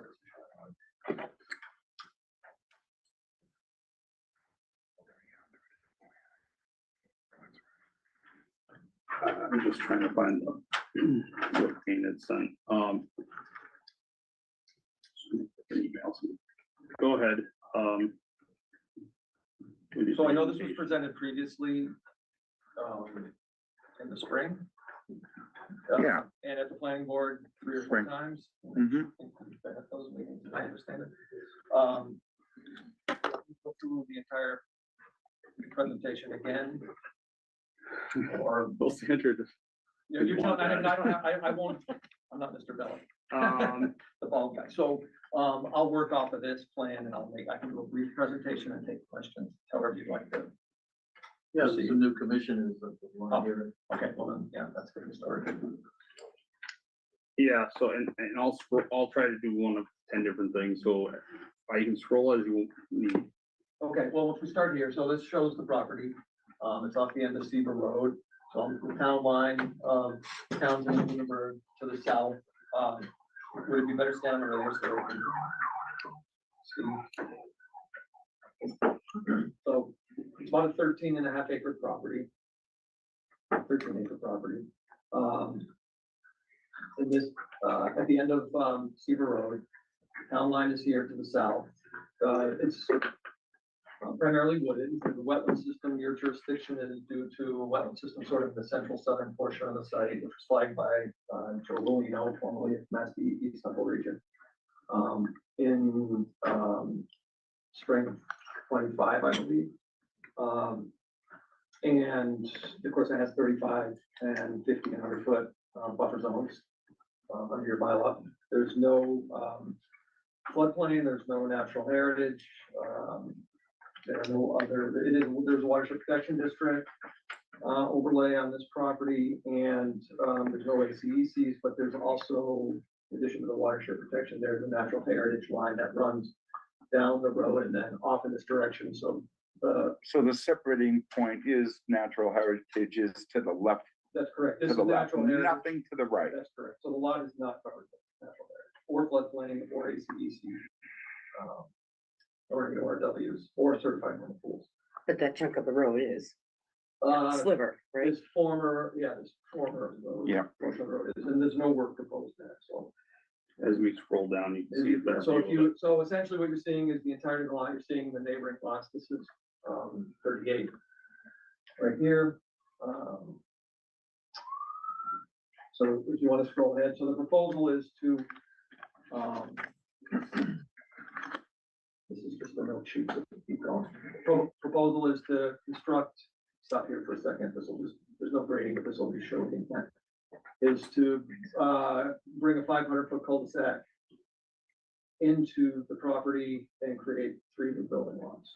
So the proposal is, the notice is filed solely for the infrastructure of the roadway, which is, the paved roadway itself, the underground utilities, and primarily the stormwater system. And none of the paved roadway is within 100-foot buffer zone. However, the stormwater system, which sits in this area, is within the 100-foot buffer. None of it is within the 35, some of it is within the 50. So it keeps growing. And essentially the drainage road, this way, which you'll see when we get to the drainage. Just go a little farther, I think. Well, this is the legal plan showing easements and whatnot that to encompass the utilities and the stormwater system primarily. Keep going.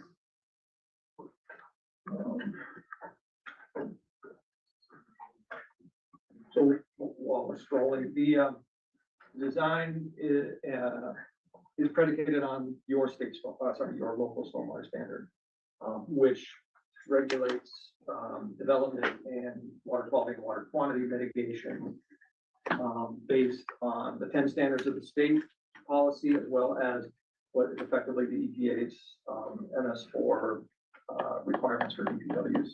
So that means there's, in addition to the state stormwater standards, there's total phosphorus and a higher level of TSS administered through your local stormwater permit. Since this falls in a major stormwater permit category that's administered by the planning board.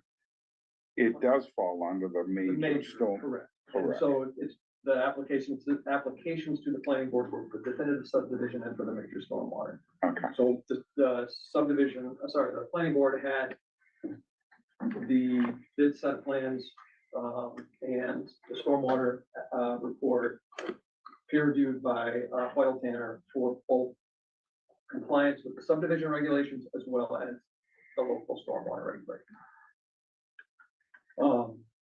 And that hearing the other night, well, a couple months, a month or more ago, the stormwater with planning, was complete. Their peer reviewer says that all comments have been addressed, that this satisfactorily meets all your local requirements. So it meets all 10 standards of the state, 1 through 10 that you're accustomed to, in water quality, water quantity, And that doesn't involve 401, right? That's correct. There's no 401 lead here. There's no alteration of any level. So therefore, they would not have triggered a 401 water This one quality? doesn't trigger a 401. Gotcha. So in addition to those 10 standards, which include PSS, recharge, peak rates, no erosion, no direct discharge, the need for O&M plans, pre, during, and post-construction, for the construction activities, and then the permanent stormwater facilities. If you scroll one more, this is shows the limited clearing and staging and whatnot, but if you scroll one more, it should show the grading. Share that, Mike, staging, materials. Okay, right here. We've already picked through this plan. I know, and Wayne went like, wow, right. And the site walk was rather in-depth. Right You here. were there too, right, Mike? Mhm. Okay, So I think you and So I if were you the stay only here, ones. this is gonna show you the work that is, generated conversation within your jurisdiction. So again, the wetland system kind of sticks up off the bottom of the sheet here. The boulder line is the 100-foot buffer zone, so that runs around the site like this. Then your 35 and 50 are down in here. So the 35 is this dash line, there's no work within it. The 50 is slightly beyond that, there is work within it. And then, of course, the 100 out here, there is, grading and all stormwater infrastructure. The road ends just shy, and that's the right of way ends just shy of the 100-foot buffer. The paved road actually ends about 110 With feet from the line. to the outside edge of the cul-de-sac, Outside edge of the pavement. just to that edge. About 110 feet away. Okay. And then the outlet pipe from the stormwater system that would empty, drain the road and empty into this system is just within it, maybe 10 feet within. And the rest of it, there are some other pipes, there are outlet control structures, everything to manage the flow of the runoff that reaches these ponds, as well as those two boulder lines running through the center here. Those are to collect the tributary area that is from offsite from the neighboring homes, and rather than route it into the stormwater system, and overtax that and make that, require that to be larger, we're passing it through the system under the basin and into a discharge point, again, outside the 35-foot. So it's actually outside the 50-foot. So all of this would be, with the exception of the pipes and some flared ends and an outlet control structure, which is really nothing more than a manhole with two holes in it, to allow water to pass through at controlled rates. This is all earthwork, no concrete or other materials, other than the pipes and the structures. If this is primarily what you're looking at, is primarily earthwork.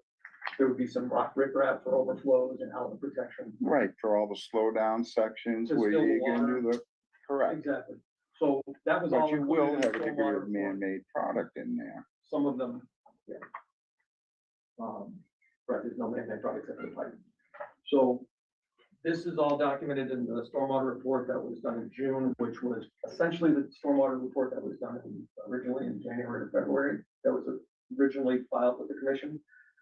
With the exception of, we beefed up the documentation to demonstrate compliance with the phosphorus and the 90% PSS removal. And the simple way of thinking how that's accomplished is the federal guidelines say that if you're using certain types of stormwater BMPs, in this case, an infiltration system, retaining and infiltrating up to 1 inch, the equivalent of 1 inch of all impervious areas satisfies the phosphorus and TSS requirement. Depending on the soil conditions, there's a sliding scale. There's actually graphs and numerical methods to solve it. We included the graph, pictures, and it's much simpler to understand.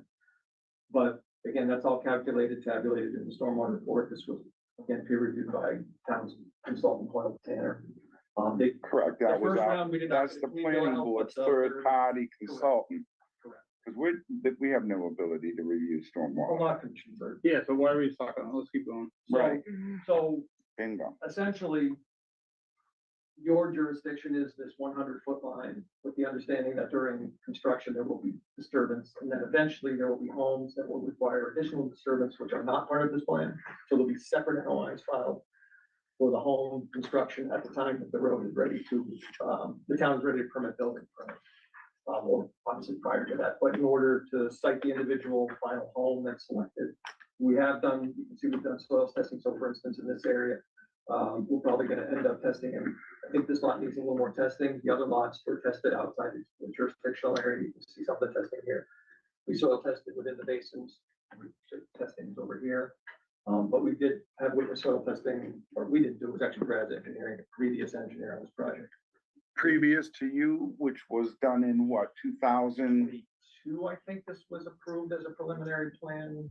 That's what I'm, approved as a preliminary. with conditions as a of my- preliminary? That's correct. So then, Right. so then there was a second. And then they had to go around back in 1922, I don't know about that. We came back in 20.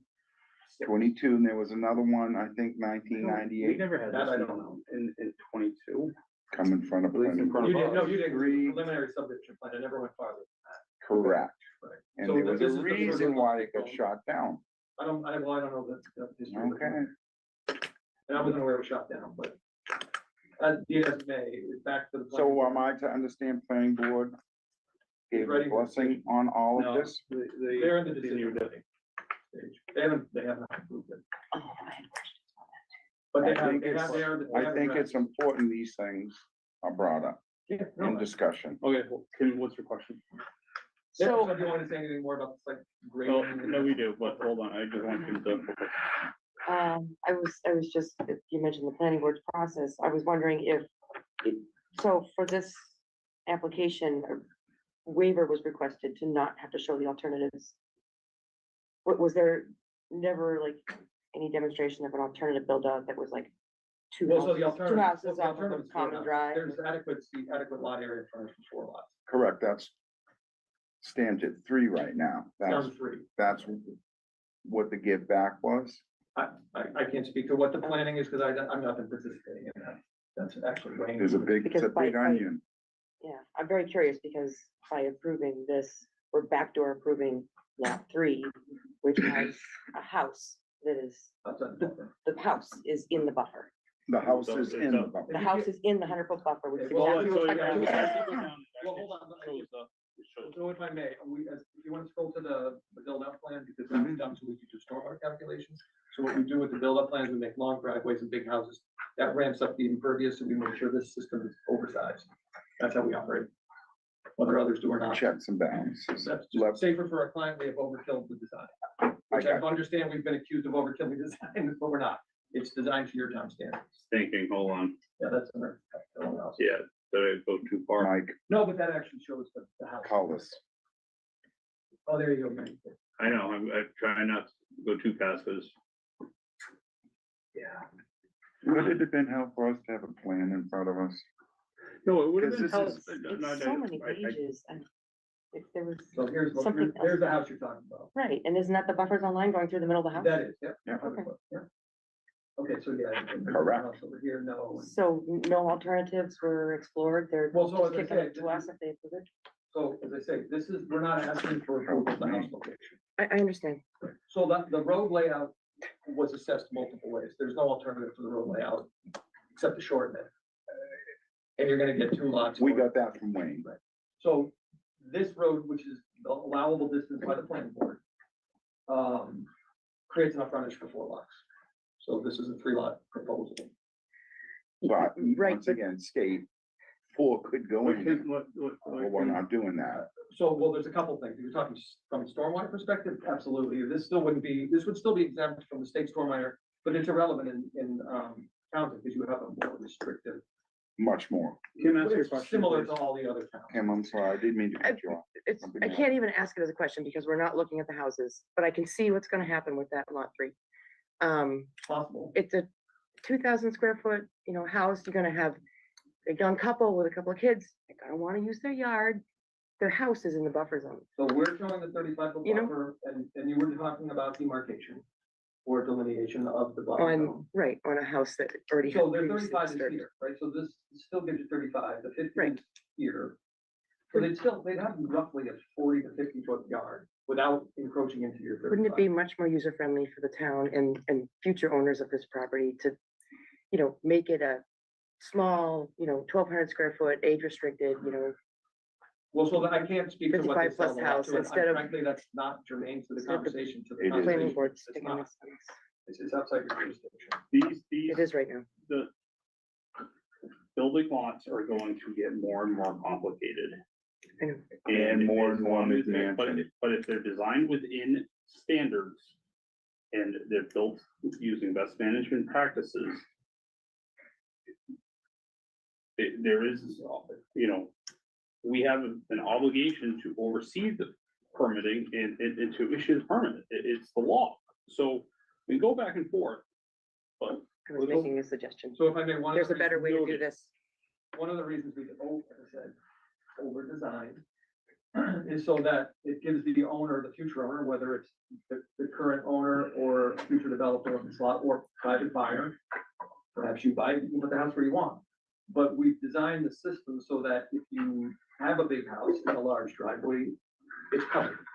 If you choose a smaller driveway and smaller house, then the system is even more robust and therefore it's even more effective, which means you're choosing to do good for the town. This supports the protections that the town requires. And if someone chose to put this house up here for some reason and move their system around, whatever they choose, that's. So you're saying it would be to the preference of the new homeowner to place the We're not- building? we're It not would be talking on the about the design, house it would be lots. the design at the time when the notice of intent is filed, whoever chooses to build on that lot, whether it's us or Wanted to make someone sure we near. got it explained. And of course, it's their choice to request an order of conditions from you. That's their. I know those, yes. keep scrolling. And I mean, I'll start answering other questions, and I don't know what else you want to look at. There's construction details for all of this. There's erosion control measures, you know, the BMPs. There are the, every pipe and outfall and all those items, again, required for planning for the construction of the road. They're all on there, road cross section, just like the roadway depth and all that. Section of the materials necessary, specifications, you know, either MassDOT or ASHTO required. There are a lot of dynamics on this set of plans. Everything to all the water drainage, how you put in the water controls, et cetera, et cetera. There's a lot. We're trying to be thorough. 'Cause that's I the requirements, understand right? that, but there's, what I'm saying to this commission, there's a lot to it, there's a lot of moving parts. There's some history behind it. I'm more looking at some more history to this. That's all I'm gonna say. So that your road profiles, again, has been deemed they're adequate or, you know, consistent with your town requirements. There's a planting plan, for the. street But trees. still presently planning board, No, They has continue anything the hearing on changed? Monday night. Has anything changed since this was last in front of us? So effectively what's Which is- changed is the documentation of, The the stormwater. stormwater, and then commentary by, Oil Tanner on either plan content necessary to check a box in the subdivision regulations. But the layout of the site, the road proper, the grading, drainage network, the location of the home. maintains. The only thing, one thing we did add, again, a direct result of the town's bylaws, we did include an infiltration swale along the long driveway of one of the homes. So But that's, we're not permitting. though. I know, but that's included in the stormwater, so go back, shown as a requirement in this set of plan. It's shown along, Still holds down. so it would be a requirement to construct that. Right, and that's something we would have probably picked up on when it came to us. So How does that carry through? So it's on this plan, so you make a condition that the infiltration trench along that particular lot is constructed. It's below any development. so It would go the with intent is that particular lot, that particular house. It will, well, if you go back to it, I can show you, but essentially it's on the downhill side of any development of the lot. Actually, Otherwise, Jimmy, yeah, you keep going up.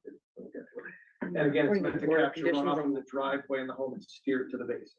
So it's and slow it down. all of and that, control. and infiltrate and direct. So it had multi-purposes to slow it down, control it, and allow it to percolate into the ground, percolate And down. get the flow to the Thank you. all of those. You might be able to see it. It's, Yeah, it's actually, it's right there. Stop here. Where the colors? Well, I know.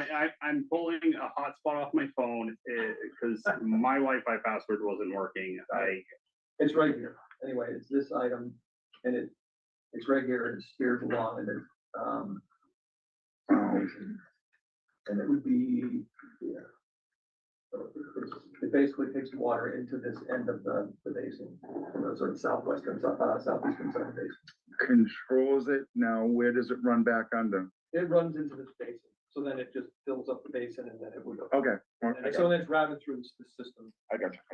Yeah. But that isn't necessary for the peak rates, it's necessary for the phosphorus and TSS from the towns. Stand. So that would be the one sort of grading add-on, the rest of it is notes, again, some plan content to meet the requirements of the subdivision regulations. Once again, Plan content or notes related to the subdivision requirements. which is, Again, that's what I'm saying, that's what changed. right, I don't say it's In not terms of important, design it elements, is, it's basically this. right. We always had this sort of,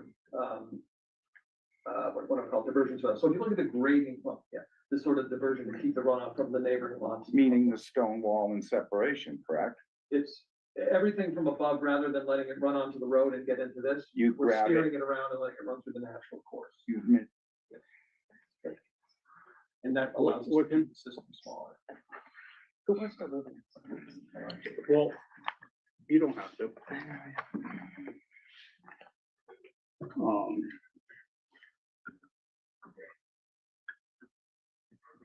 Is there, okay, Mike, let's go around the table. Yeah, Okay, yeah, it was beginning to come back to me. When we saw it before with, and your colleague described it, we concluded that it was, pretty much for some of us, the most complicated, complex, system that we were going to have to, that we were encountering. And, we had lots of questions and all of our questions were, answered. The last one that, Jimmy, you described to Jimmy about how it would go flow naturally down there. I remember that discussion. And, I dare say his explanations were, eloquent, more than thorough. Yeah.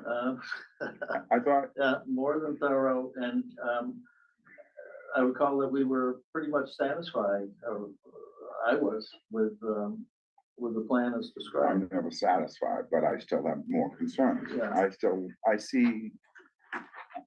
have some stuff I'd like to look at and revisit. How many commissioners do we have in front of us that I know, haven't this even is- stepped on that sidewalk? Right. More than that, yeah. So, And the level of complication behind it warrants such, but I'm not, no, I'm I just a agree, I commissioner. agree. I'm just saying that at the time, we were impressed. I was, Yeah. So is this gonna be a public road? So the way it's designed is to be accepted by the town. Of course, it's a petitioning process, town meeting, after it's but asked. that has to get reviewed with the Well, no, no, no. ability for emergency vehicles. No, Jimmy, we're not going down that road, because that's not our jurisdiction. I asked because the DEP comments. I got you. Yeah. Retract my Well, last question. The DEP comments, I think, were issued prior to the revised stormwater report, which addresses the questions about. Yep, storm. And I actually take exception to that comment. That's actually incorrect. The DEP comment, it's under 4 lots. It's a subdivision of under 4 lots. Or under 5 lots, I'm sorry. It's 4 or fewer. If it was 5, that made a difference? Five is the threshold for requirements under the Oh, but- WPA regulations, 310C and Mark 10. Yes, 5 or more, same with single, unless this one, not to get into the weeds. And that unless would this is a trigger- critical area, but For one quality? No, it would just require a 2-lot subdivision that is, in a drains to a critical area, an ACEC or an ORW or any of those, areas defined as a critical area, it has to meet standards to the extent practicable. Anything 4 or fewer that doesn't drain to a critical area does not have to comply. Now, that's at the state level, but again, your own local regs require not only the state standards, but the phosphorus and the 90% TSS rather than the 80%. Which is our rule. Which is, right, that's a state, that's a very common stormwater standard, That would be under Our rule. which is being administered by the planning board. Right. And has passed muster with the peer reviewer. There's no drainage comments. Did all of these revisions get submitted to Mass DEP? Yes, the 720 set and the stormwater reports. When were they? 7/27? 720 is the date of the plan. If you scroll over, that should be the plan we're looking at. And the June stormwater report. Yeah, they're here. See, that's where it would have been nice to set of plans in front of us. Well, it would have been I know, I'm only being a cranky. old Had I man. known, I would have, had I known, I would have. 18 pages of rustling, but there should be a set Right. of plans in here, Yeah. and they're not. You're So right. We can get you a set of drawings, if they haven't been mailed. I know we delivered multiple copies of the plan. but- we don't have a copy. Okay, I don't think that's easy. to Correct. And that is. Do you have the June stormwater report? I see two lines. One say June or they both say February. February, Yeah. February. Okay, well then you also need a June. Good. I know you have it digitally, but we can get you all that stuff. And we should have No, another no, one. for that's old, so That's we need updated stuff. I motion 2/11, to continue this To our Well, next meeting, with, All right. until we get I updated got you. plans and stormwater. Sorry, So you have them digitally, we'll get you hard copies. please, hard copies. Sure. Is there anything else you need before we, What else? that we Now's can the time. address so that we don't continue this more till then? I know you want to do a sidewalk, I hear that. Okay, So, Mr. Chairman, might I ask, are you in agreement, we should bring our new commissioners up to speed with the sidewalk? yeah, Sandra, did you go out to the, were you, No, I think it was already in progress by the time I came around. okay, I know you're new, okay. Yeah, and I know Kim is fresh. So just knowing that we need to do a sidewalk, I think there's a lot more discovery that is needed here. I think there's a lot, our new commissioners, Okay, so This let's, is an hold on, let's intricate one. not ramble, it's not 10 of 9. No, may I? Sure, add to it. May I Go- ask Go right a ahead. question and a cut off his ramble? The delineation is 18 months old. This point- It was done in June, it's on the report. I thought I heard you say early spring of I don't know if 25. it's 25 or 25. Spring of 25, so it's 18 months old. Are 25. are Yeah, we, it's- has it, was that delineation confirmed? I wouldn't do it now Why? because of the drought. 18 months ago, it was, harsh. no, Wasn't my 18 months question, ago. But I understand your point. oh, sorry, Um, I cut you off too. So this was previously approved with an ORAD in 19, it sounds like, and then it was in April of 25.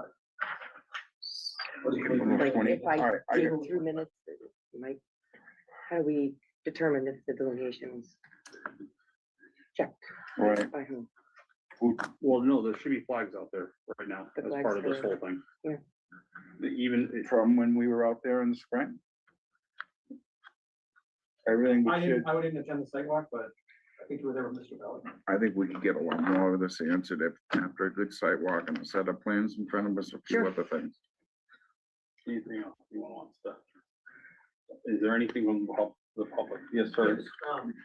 Two questions. You said this was designed to be a public road or public way? Does that mean that? The cul-de-sac would be Let him finish his question, please. a part of the town would take it Let over. him finish. So that was where I was going, so the town of Townsend would be responsible for maintaining and That's- repairing and upkeeping. the So that's a planning board drainage. question. Okay, And that's only if it's voted in anyway. okay. I mean, I didn't And I hear have to that try part to- of what? That's only if it's Careful. voted in. It's just jurisdictional. We have to, Okay. talk about stormwater. As much as I like talking about stormwater, it's not our It's jurisdiction. not ours. Oh, no, it overlaps. That's kind of where the gray Sorry, area was. it is our jurisdiction, it causes pollution, damage to wetlands, it is.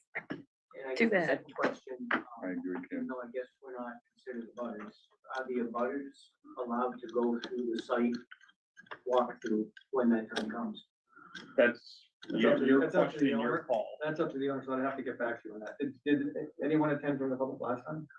No, we did not. I think it was you, me, Wayne, and That might have been it. that was it. I'll have to ask. The diligent ones. I think that That's the abutters are allowed, and if there's any exceptions, I think we, But once again, like he said, that's to the prerogative of the landowner. understood. We will have commissioners, commissioners. I think talking to the owners and finding out if they're okay with that. We'll publish another. Right? This is freaking me uncomplicated. nothing to do with anyone else. It's just. So you have to post the notice if all of you, if you have a quorum, you have to post the notice in town hall. You don't have. Not to for a No, we sidewalk. don't, no, we don't, as long as we behave and don't discuss it. Interesting. I think, okay.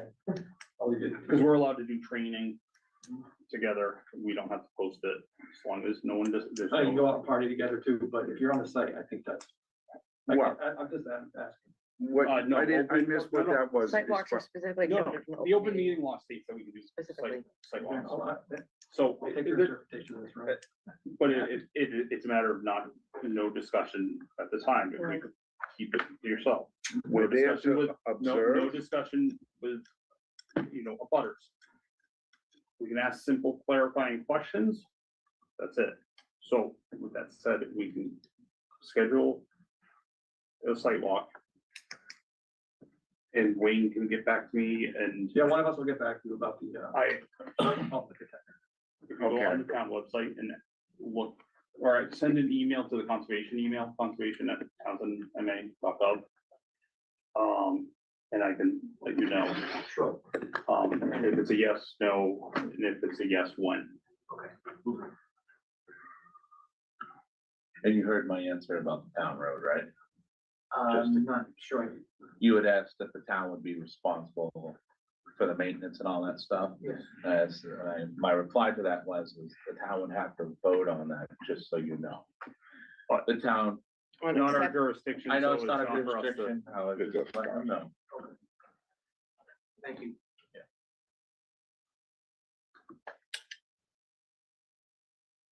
So, Mike, we've got to look, I'm just taking it in. okay, Well, okay, so so much of this is stormwater related. What exactly are we going to be voting on? the. well, the WPA and Townsend wetland bylaws. So my input on that is, at this point, the delineation is critical, because when we get those lots, we're gonna own that delineation. It's gonna be too late at that point. Right. And the piece, You refer to what can happen down the line. right, the Wetlands piece, change. the piece that has the, That's why she was looking at the more recent. the piece that has the swale, it wasn't clear to me how that, the requirement that lot one, Or two. whichever lot number it was, has the swale, which is part of this I got you. I know what you're subdivision road and drainage plan, but is actually part of that lot's It's future filing. I don't know how that, how would it know? how does it travel? How it'll Because- connect in, Yeah, because it is. Abigail and Sandra, you guys have been quiet. I know this has been exhausting. I've been mostly just trying to keep. Don't Do you have any- allow the notes to be too important. You need to stay on point. Those are Don't important. listen to him. Yeah, you need to stay on point and listen to, Don't listen to him. when I clerk my other board, I have to actually ask them, you guys stop? all right. Sandra, do you have anything, any question or?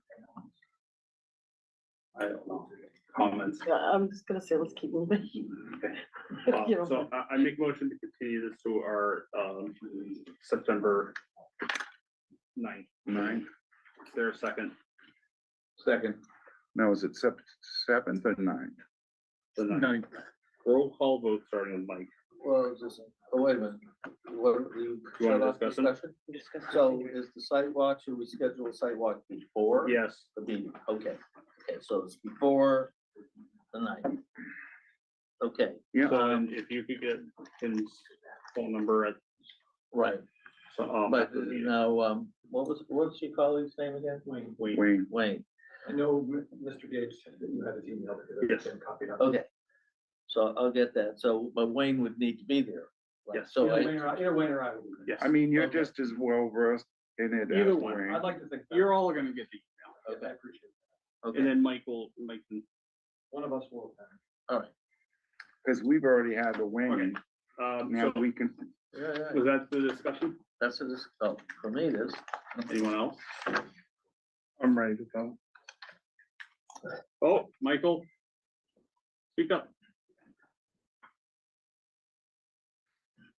I have to get sound working. We can't hear you. His hand is up. Oh, now you muted again. Does that work? Yes. Yeah. If you don't mind. Oh, I'm terribly sorry. Sorry, I've been switching from another meeting. Mr. Chairman, can I ask you just to share again the map? Introducing yourself. Mike, what? Oh, Michael Seekman, I'm the trustee of Abutter 40 Seaver Road. Thank you. Mr. Chair, could I ask you to share your screen with the plans in just page 1?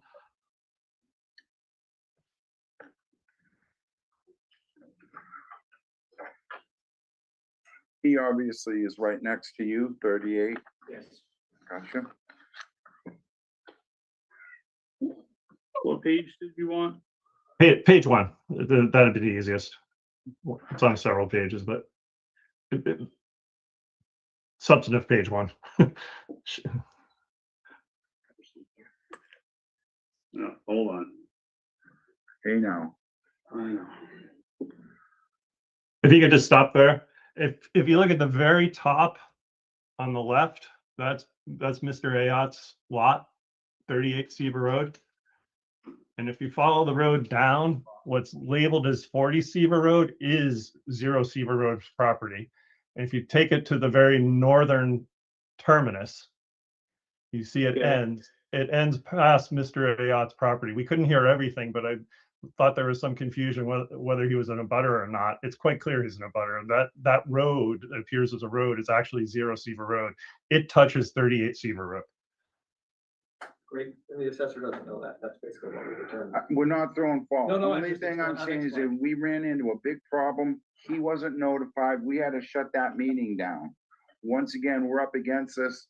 I don't know why, and I'm not making apologies for it. You know, And may I make one other point? 3 times? What was that? May I make one other point? Yes, sir. We heard that the drainage system was over-engineered from applicant's engineer and from the Conservation Commission, and it was the most complex they'd ever seen. I admittedly don't fully understand the jurisdictional issues, but I do know that 3 homeowners, if you go forward in time, particularly if you go forward 10 years, people come and go. The odds of 3 homeowners getting together and maintaining this over-engineered, most complex drainage system you've ever seen are quite slim, at which point presumably the runoff from the road and stormwater would go into the wetlands. So I'd just like to make that point. Well, I just want to correct the record. I certainly am not Hold saying on. it's over. So noted, Michael. Thank you. And I know in the past, the planning board has required easements. Go ahead. No, I was gonna say, I just correct the record, I didn't state that it's over engineered, it is, we have been told it's over engineered, I think probably by this abutter, and maybe some others, but it's designed to meet the town standards, and I don't wanna get into planning board jurisdiction, but what I will say is the road could be accepted, I don't know how Townsend administers stormwater management, if the DPW is responsible, if the planning board requires a homeowners association, or if it falls upon the individual lot owner.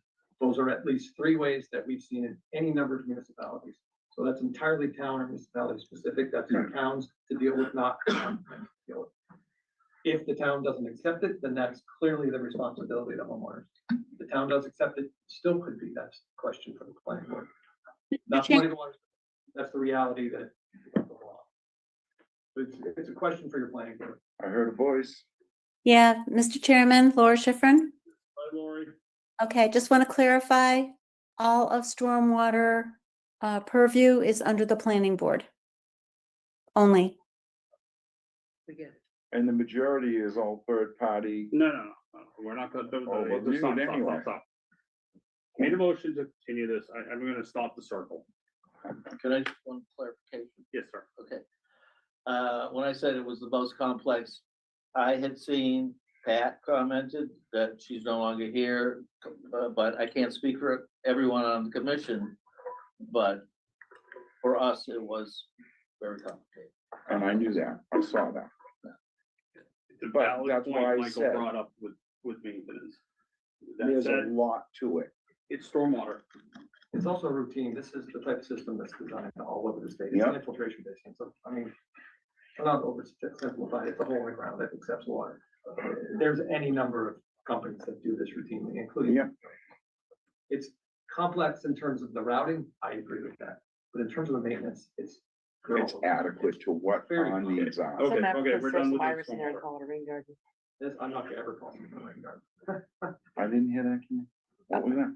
Just call it a rain garden, whatever. I'm sorry. It's not designed to rain. Right. Anything else? Roll call vote, starting Mike. Mike Foster, yes. Abigail Farley, yes. Kim Greeno, yes. James Gates, yes. James Thorne, yes. Sandra Lord, yes. Brian Pinkerton, yes. We will be in touch for a site walk and And we'll communicate about whether or not the public is welcome or not, and we'll let you know. And it'll probably be through Wayne to you, Mr. Chairman. Okay, thank you very much. And we'll bring plans and You stormwater. communicate with thank Wayne. you. Who's gonna be communicating with Wayne, yourself, Cassandra, or What? No, I will. Sabrina? All right. I will. Okay, Thank you. sorry Thank you. about the confusion. Thank you. We're short staffed. Just keep saying it. Hmm? Just keep saying it. Keep saying what? We're doing the best we can. This thing, what's this giving you trouble for? What can't, what is It's just. it? Slow? I know it's not Wayne. Am I Right. I'm just. sending it I'm negative just- energy from here?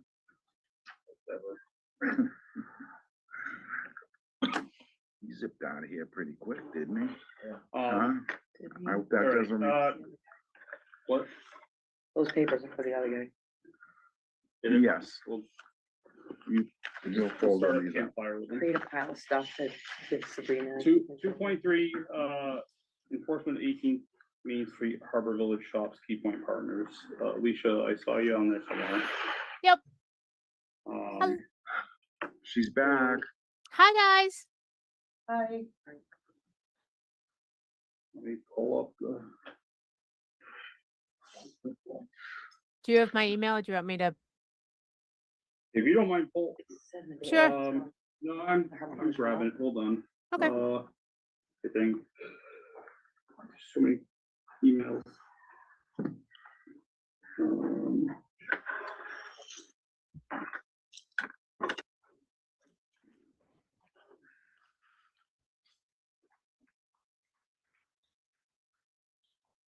Eight 18, if that helps.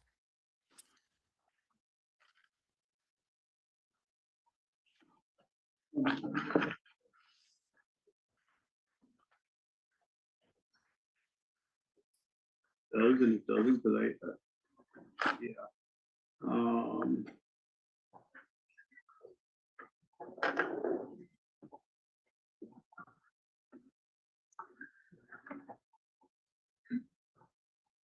Let me get there, guys. Hold on.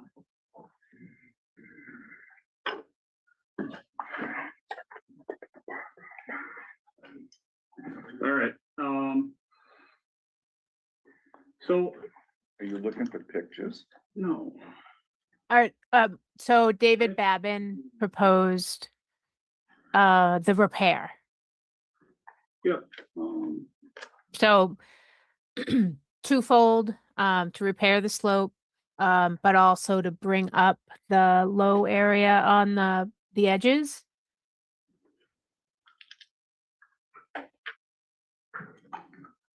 And then seed with the Mass DEP slopes mix. so one of the things that isn't addressed here is removing the sediment in the wetlands. To the other side of the rail trail? That is on the other side of the rail trail. Sure, I think that's what he was kind of notating on the bottom, but we can make sure that that's addressed.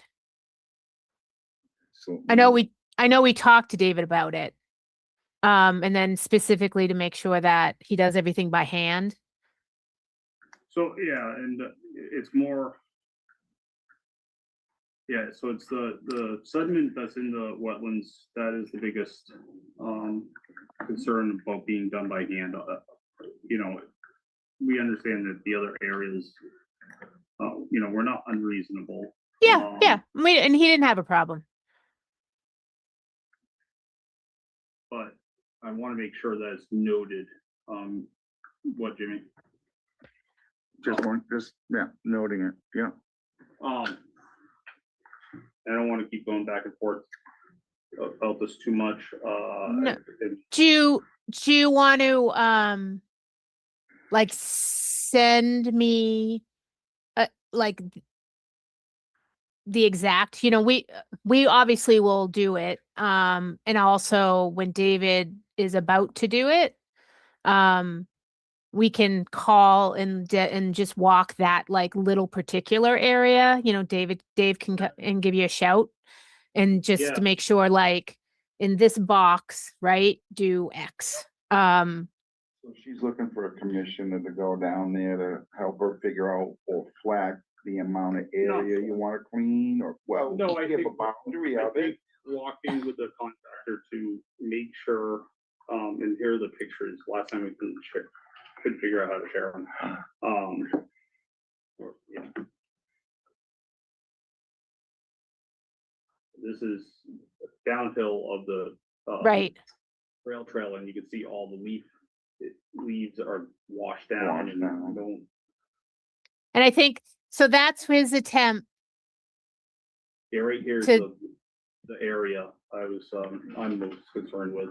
Yeah, on the kind of bottom of the slope. I think that's what he was trying to get at by like being around, the area around the rail trail. I think that's what David's attempt was, is to kind of highlight that.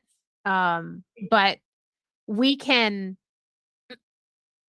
I can get Dave's schedule, right? And then just like we have done it a bunch of times, see who's available, right? And then we can do a quick little look. Dave wants to start this week. Would you mind just coming out and we're just making sure we're all on the same page? Yep. I have no problem with arranging it. And you guys have been super helpful with us for anything that we've done out there. So Seems like it could be just a word choice thing. He says work on the Oh, I rail know. trail, you say work in the wetland. You know what I mean? We really. choose Yeah, our I words think differently. I think he was attempting. We wanted to make sure that he understood picked up the particulars about the by hand part, in certain areas. What the scope is involved, so. Yeah. He left it very broad, and I guess that's just from personal experience. Yeah. And And it's I pretty don't- simple. It's by hand. It's Right. inaccessible equipment. Right. It'll So- just create more trouble. So the wetlands, yes, that has to be on hand, but this area right here. Yep. Is a good example of, I don't know what the commissioners feel. I don't expect that to be done by hand. Agreed. We're to the other side of the rail trail right now? No, oh, yes. So you're looking Wetlands. up to Planet Fitness. Right, and you're looking at the walkway, that's all ripped out. The rail trail is just above that berm. So all that material that's splayed down, you can see the rock and everything. Yep. That's a sizable amount, So, but it's not. hold on, When the picture was taken, it was on the rail trail? that's the rail trail right there. That's all sand, that sand is. Oh, the that's, rail oh, trail. I see, it's covered, right. So. Let's look at the Schmear. scope. It's a schmear. So with that, we want to see the rail trail restored to the state that it was in. Yep. That hasn't been scraped off yet? No, we haven't decided, we haven't said to do that yet. Makes no sense. What the? Why are we delaying? Just. Right. We're just waiting for the details to come in so that we can bless it. Was there any thought put into how we can prevent this from happening in the future? Because this is a Yeah. very, it's utilized all the time. When I was there was Well- It is a good walking from the gym, a lot of foot traffic. That's why I thought we would have moved quicker on it. we're moving Yeah. it. So in the beginning, right? So we have two like parts that we need to talk about, right? So we were going to bring up the grade. So do you see Dave's first note So we have to prevent water from coming downhill, right? So we were thinking that we would pick up the grade, where our paved area is. So that then we create we keep the stormwater on our property, so where it should go. So that was kind of like our first thought. The second thing we've kind of have to think about a little bit is that's not the best. People have made it their path, but it's not their best path, unfortunately, because right at that corner, so the trucks drive in one dimension, and that's a blind corner. There's another pathway that's on the opposite side of the property that people have made, that's down by the Hannaford side, that also is less of a grade. So I'd rather have people access, there's no official access, right? But that one particular spot, They don't have arrows or a sign there. That's the no, second people have made it their path. So, but this one corner where the washout was is probably, the worst place it could be. yeah, it's not the safest place for anyone to be because it's a blind corner by Planet Mhm. Fitness. Does that make sense? So If you look at this picture right here, on the right upper corner where my mouse is. you Yep. See the kind of wiggling small. Yep. That's a piece Yep. of granite that used to be in the middle there. correct. So I talked to David I saw about that. The And granite there. and after we pull up, right, we want to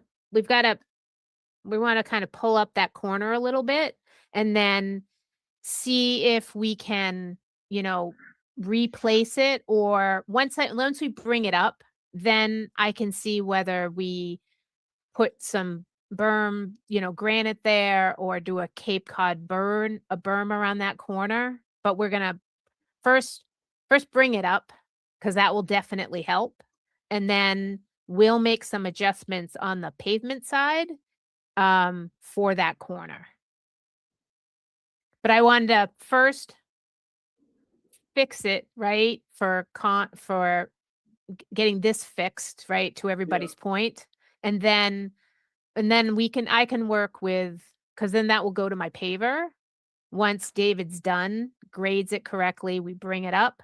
And then if I have to put a concrete berm there, replace the granite, we'll do something that if we get that large amount of water, catches it and to have it come back. Pushes it down the road. All Yep. right. Yep. One of the things. So I are don't we know- shutting let that me area finish, please. down? What? Is that, we're not gonna use that, I don't know. deactivate it? One of the things that I noticed back there was the abundance of trash. Move. That is next to the dumpsters, behind the dumpsters. Which I'm sorry I didn't mention at the last meeting. And that'd be great to see because of the proximity of to the wetlands. And I know this conversation has happened in the past, but it'd be great to see that as part of this cleaned up. Yeah, no, that's no problem. I mean, we have a 5-day-a-week sweeper, so we'll just make sure. It's not a sweeper pickup thing. It's a. No, meaning add it to a scope at night, because those dumpsters are the tenants, but we can make that happen. That's not a problem. So there's like furniture back there. Right, there's just a menage of a lot of Like, or, Okay. yeah, No The problem. cart graveyard. the Oh. work. The cart graveyard. Hannaford puts its broken carts back there. No problem. I can send a crew in. I'll have David's crew to address it's it. not a sweeper thing. It's like legitimate, yeah. old Stuff. Furniture. Yeah, debris Guys, dumping and I know it's tough because I know this is a property you guys manage and you can't see everything. Don't worry, it's the life of our retail properties with dumping and things, and we have dumpsters, right? It's the back of the center, so don't even think twice of it. We'll send the crew in there. Not a problem. What's a Cape Cod berm? So it's it's an asphalt curb. Right, okay, that's what I kind of pictured, but I mean, maybe it's a problem that's kind of in a way unsolvable, but if you create a berm there and you get a storm like the one that washed it out, you're kind of just moving the washout area down the line somewhere else. Unless I keep it like on our property, I forget if there's a stormwater basin back there.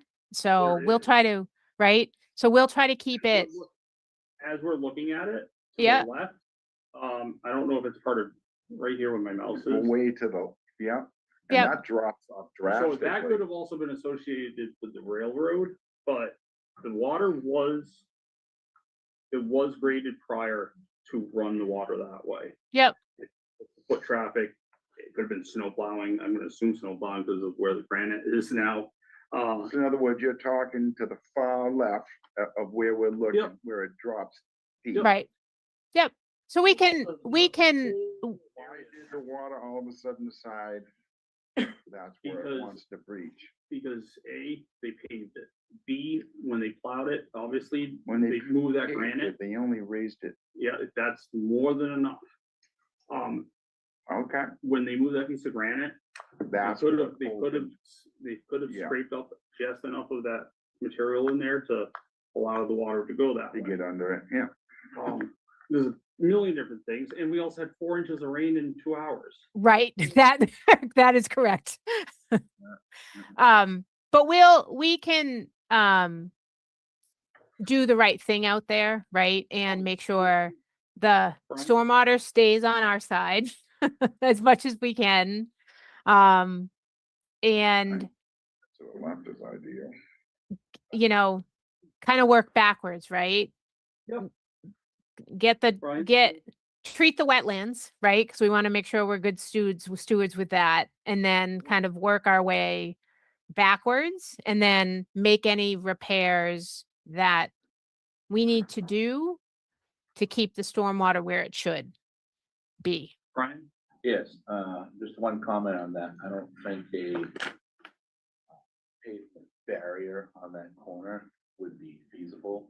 If anything, dig that area up a little bit, lift the ground up a little bit for a different pitch, because wintertime comes. Those that plow, those may not last that long, and then we're right back where we started. Well, that's kind of where we were going about picking up the shoulder and things, and the humans that plow is Babin too. Yeah, that's good. So, I think we can work on the pavement side of things. Obviously, they're committed to keep the water on the property. Right. Yeah. One of the things we want to make sure is we appreciate the wattle that was put out,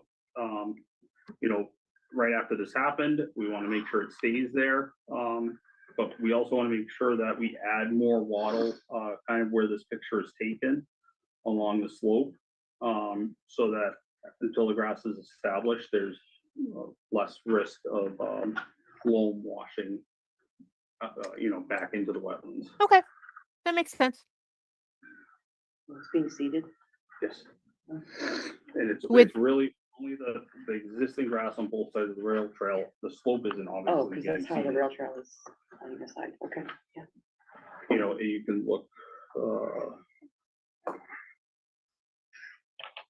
right here, we're not seeding this because that's just natural and Right. it's just She'll heal washed herself. out. She'll heal herself. Yeah. Mother Nature, she does a good job. So, in the sediment in this area, I don't see it, you can scrape some of it out so it has retention, or a capacity to hold water again. That's, your choice. I think it would be beneficial to. Other than that, I think if we'll just oversee it, at some point, we'll have to catch up on paperwork, which we can send to you.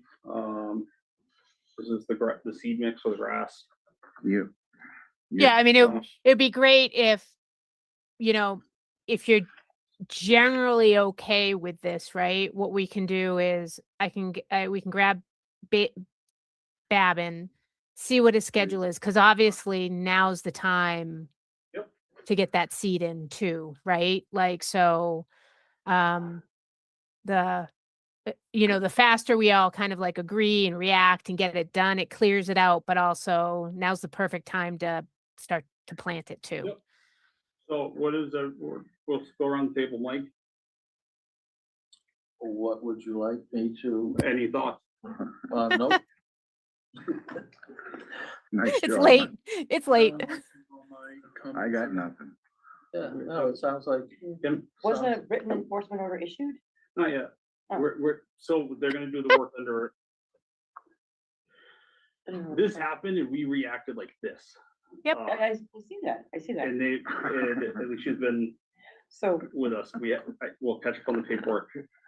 But the Okay. enforcement's gonna be because I'm done. always like, I want to read the document, like, what was the expectation? This is where Okay. we're setting the expectations. No, okay. Do you have any expectations you wanna add or things? I don't, sounds like you guys have done just what you said, you're on it, and I haven't seen it, so. Take it. that clarification helps me. They put water away, not just one single piece, it's staged going down. Yeah. So. Amy? Oh, no, good. No, I that's like not it all. You good? We're good. We're moving. Sandra, are you awake? Oh, I We're am moving very along. much awake. Nice and warm in here. I know. Can't turn the AC on because no one will hear us. I know, right? I know, but The that's why recording I would turn. terrible. Actually, the warm keeps me up. Good, it doesn't for me. So I don't have anything to ask or add.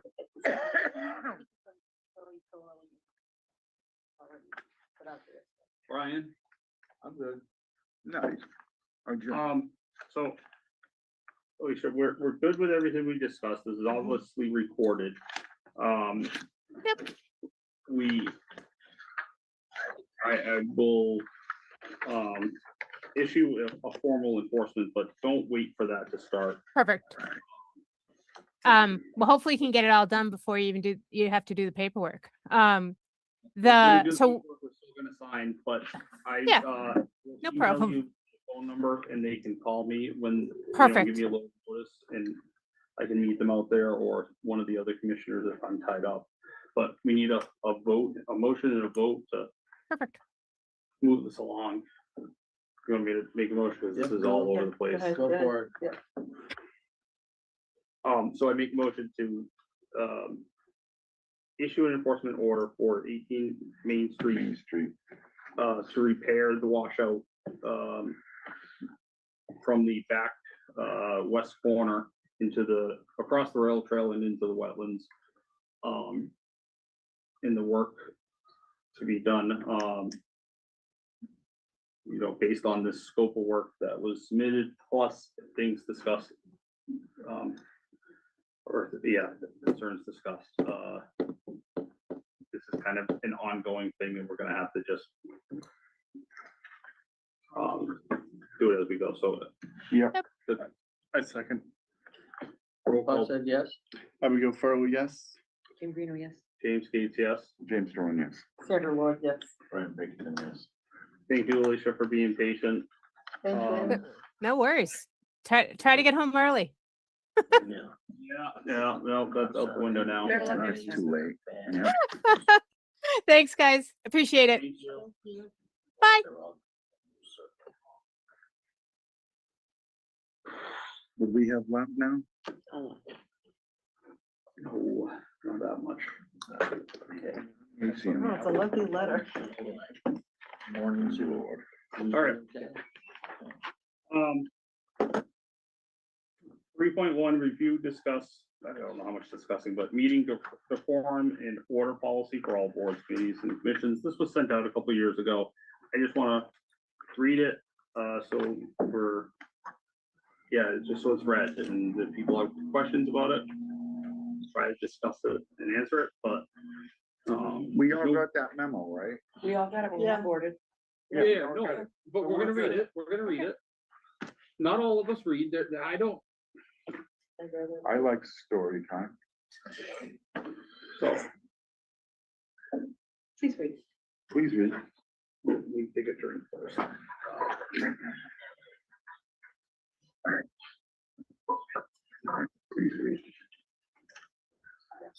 Policy 01-2021.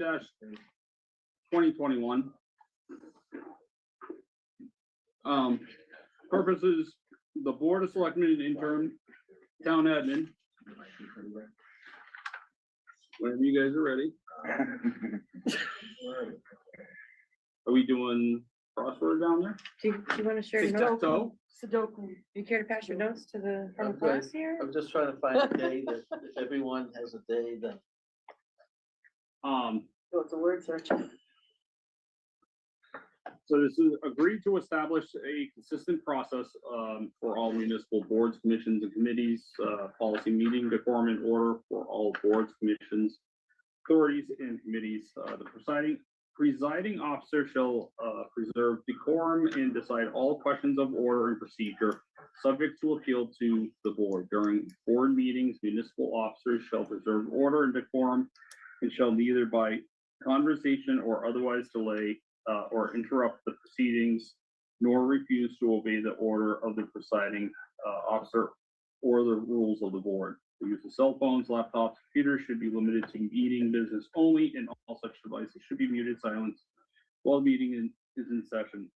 At no time should the meeting be disturbed by any device. Cell phones should never be used during a meeting unless the rest of the members have agreed to use them prior to the meeting. And I know that's tough because you can adjust contacts now to ring no matter what, so. Yeah. Oh, wow. Every board member desiring to speak shall address the chair, and upon recognition by the presiding officer shall confine comments to the question under debate and shall avoid all personalities and inflammatory language. A board member, once recognized, shall not be interrupted while speaking unless called to order by the presiding officer, unless a point of order is raised by another member, or unless the speaker chooses to yield to questions from another member. If a board member is called to order while speaking, the board member shall cease speaking immediately until the question of order is determined. If ruled to be in order, the speaker shall be permitted to proceed. If ruled to be not in order, the speaker shall remain silent or shall alter remarks so as to comply with rules of the board. All members of the board shall accord the utmost courtesy with each other to the town. The speaker shall remain silent or shall alter remarks so as to comply with rules of the board.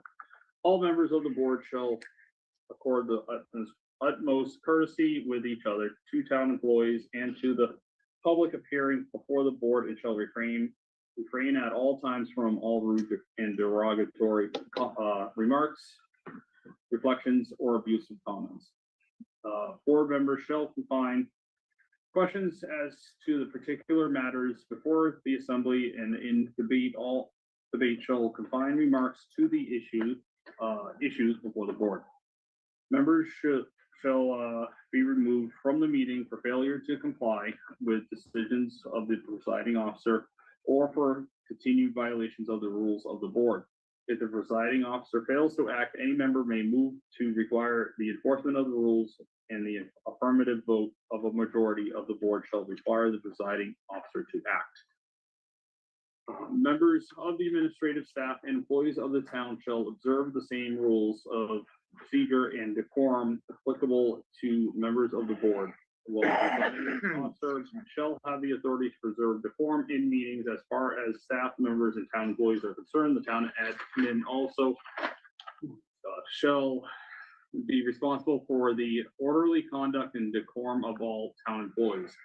Any staff members or employees desiring to address the board shall be recognized by the chair, shall state name and address for the record, and shall limit remarks to the matter under discussion. All remarks and questions addressed to the board shall be addressed to the board as a whole and not to any member thereof. No staff member other than the person with the floor shall enter into any discussion either directly or indirect without the permission of the presiding officer. Public members attending board meetings also shall observe the same rules of propriety, decorum, and good conduct applicable to the members of the board. Any person making personal impertinent, and slanderous remarks, or who become boisterous while addressing the board, or those attending the board meeting shall be removed from the room if so directed by the presiding officer. If this presiding officer should fail to act, any member of the board may move to require the chair to act to enforce the rules, and the affirmative vote of the majority of the board shall require the presiding officer to act. Any public members desiring to address the board shall be recognized by the chair, shall state name and address for the record, and shall limit remarks to the questions under discussion. Any, or all remarks and questions addressed to the administration of the town shall be addressed to the board or the board of municipal officers through the chair and not to any municipal town employee. No person other than members of the board and a person having the floor shall enter into any discussion either directly or through a member of the board without permission of the presiding officer. Yeah. That was really Get good. that? That was really Most good. outstanding. Noted. Yeah, Yeah. outstanding. Outstanding. Next, Yeah, more. so, All right. motion to adjourn. Okay, I'm done. No. 4.0 correspondence, Mass DOT District 3, 2026 invasive plant management plan. That is in the SharePoint folder. Hold on. You got a SharePoint you're gonna do now? I love it. Listen, that took everything on me. I kind of feel the same way.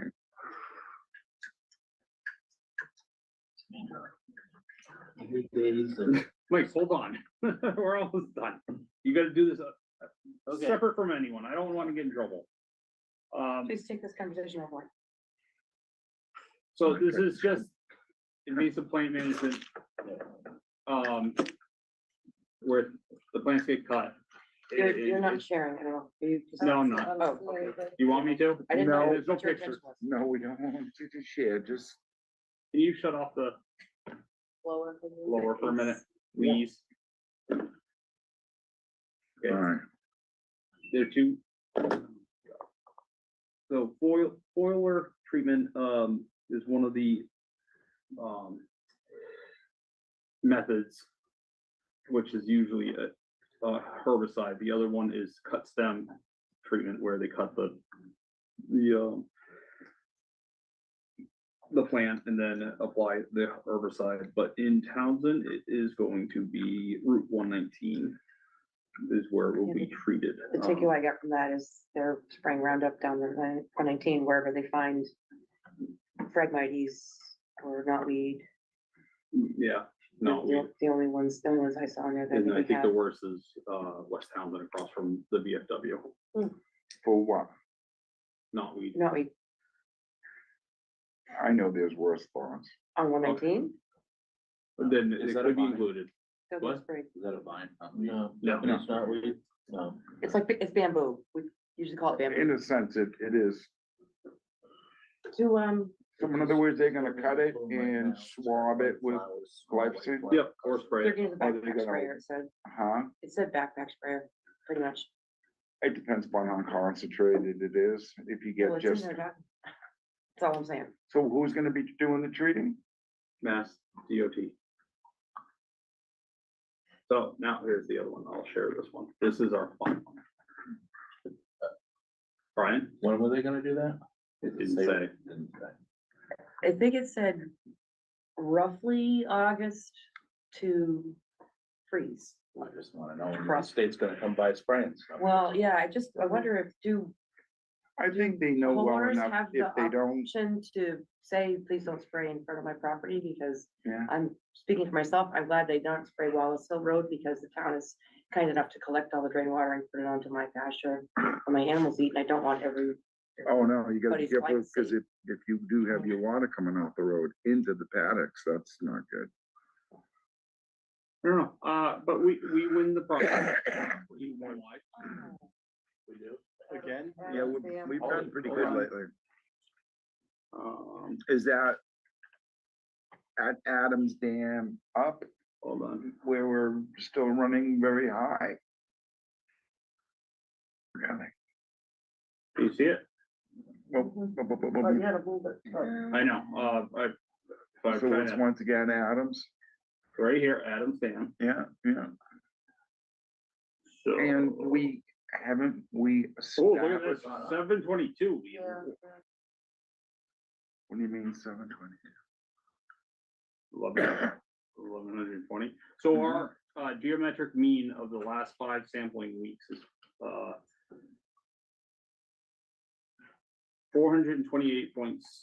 428.7, most probable number of colony forming units per CFU, so that's cubic foot units. 35. No, colony forming units per 100 milliliters of water. So this was a concern last year, and they traced it back to a failed septic. I don't know if that failed Correct. septic has been addressed. Would that be something we could reach out to BH? Go right ahead. All right, I'll go say hi to Carla tomorrow. She would know, Yep, because Rick would be the, it has been traced back. They traced it back last year. and we knew it was on Squanicook Terrace. Yes. Fifth, I don't know what number. I don't even want to ask. I don't even want to guess. yeah. I did Yes. check.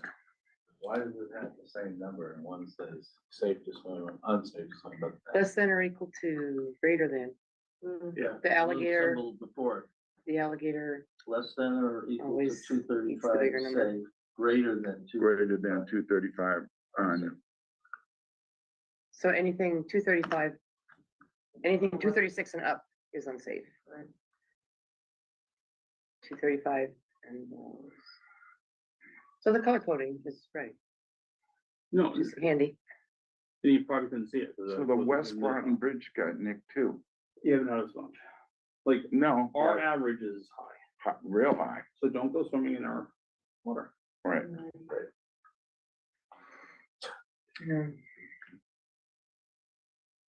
But you gotta understand, so who up Damon Pond They don't was do that. closed all summer, Yeah, what, Tim? Into Pearl Hill, huh? and This- I think Pearl Hill just clamped up. They closed too, bacteria. And Damon never even opened, right? Trap Falls. Okay, so you're gonna check with Board of Health. Which one's off of New Fitchburg Road? Pearl Hill? That's Is that Pearl Pearl Hill. Hill? Yeah, Yeah, they've been planned up for quite some time. Yeah. So this is with National Correct. Water Yeah. Association, Watershed Association, that's why it's these, it sees what? that's why these are the samplings, Mm-hmm. because they're all part of the National Rural Watershed. Brought to you by Bristol Myers Squibb. Okay. We done with this item? Moving on, 5.1. Thank you very much. 2026 Mass FM Annual Conference, so this is plain annual conference. What? ME's No, not, I don't even know, it's a part, DCR. oh, DCR. So registration's open, the floodplain management conference, it is October 19th from 8 AM to 4:30 PM.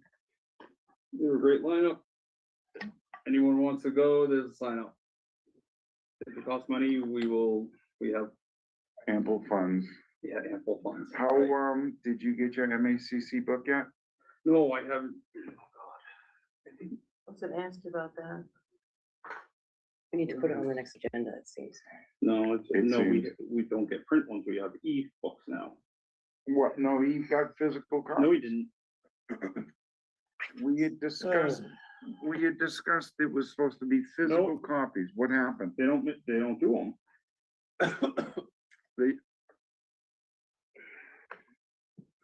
All right, how have you done with, your webinar? What? MACC with you? I'm working on signing up because I'm How about you, Sandy? You doing good with the webinars? They're informative, you like them? I have to check dates because I've had problems with scheduling. Okay. Oh, so you haven't got a chance to get after any of them yet? It's No. tough. Alright, Unfortunately. items for discussion next meeting, we have the 2 continuances from tonight. And then notice of intent for 2 Bayberry Lane, DEP number 308-0731. The TWB number. Next meeting is Wednesday, 7th. September 9th at 7 PM. Why did I Board of pick Select the 7th Chambers, again? their motion to adjourn at 9:40. My motion to adjourn at 9:42, Yeah, is there? second August meeting. No, no one, someone make a motion. Second, I No. motion, No, I make a motion to adjourn at 9:42. Is there a second? I second. Roll call vote starting with Mike. I thought I said yes. Abigail Farley, yes. Kim Green, yes. James Gates, yes. Are you sure we got everything? Yes. Yes, James Vernon. Sandra Lord, oh, yes. Right, everything yes. Thank you. Who was that? The recording has stopped. Oh, well, isn't that nice? The meeting is over and nobody's here just but me. How about that? How about that? Everybody abandoned me already. What do you know? That's closed. Okay, everybody. Well, I guess I'm just talking to the people that are getting this on replay.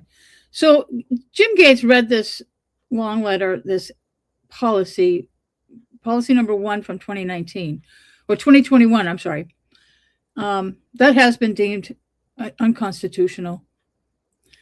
And that I think he pulled it from a file somewhere that he had, which that's a problem with old policies. They get stuck in people's files somewhere and people pull them out and they not realizing that they've been pulled. And that one, if it's not pulled, then our town has got a problem. Our select board, I know they went through all the policies and I'm quite certain that they were pulling that. But if Jim Gates has a copy of it somewhere, which he obviously does, I don't think I any longer have a copy of it. I did. I might have it somewhere. But it's, and when at the beginning of it, he was reading, I was like, well, that doesn't sound too bad for policy. But then I hadn't seen it in so long. But when he got to the end, he started reading things like kicking people out of meetings. And it's like, that's where you're going to get sued, or the town will get sued. If somebody, whether it be a board member, especially a board member, you can't be kicking other board member. You don't have authority to kick other board members out of a meeting. Elected boards, forget about it. If you're, because an elected official, you don't have authority over them. And you can't, and the public, just because some of the reasons that he gave that's in the policy for kicking them out of the meeting you cannot use. Now there are times when you can kick people out of a meeting. And that's the public mostly. If a board member goes bonkers in a meeting and gets uncontrolled, giving a long speech, if you have a board member, it depends on whether you can cut them off or not.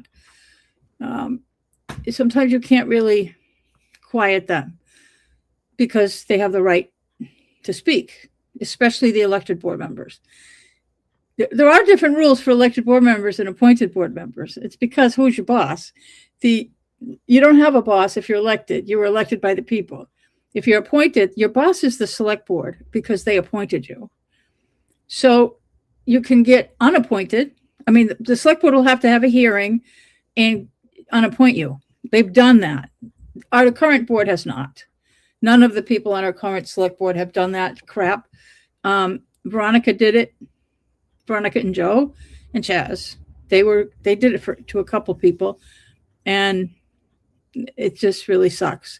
They shouldn't have done it. But anyway, that's my political opinion. But you can't kick somebody out. You can't kick the public out of a meeting if you've allowed them to speak. You can only kick people out of a meeting if they've disrupted the meeting. I mean, when I was on the select board, the police were part of the disruption. So we were like, I'm not even going to go there. It's ridiculous. But if you have people who will not sit down, They will not stop. They're interrupting the meeting. They're causing the meeting not to have to be able to be conducted. You can't conduct the meeting because people are acting out and, physically acting out and just yelling from the gallery. They're just yelling and screaming and disrupting the meeting and making, interrupting everything you say and not going through the chair.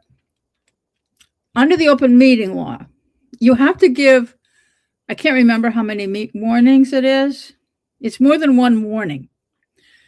Before you have to tell them that which conduct is improper and give them a warning, tell them the next time you're going to be removed from the meeting.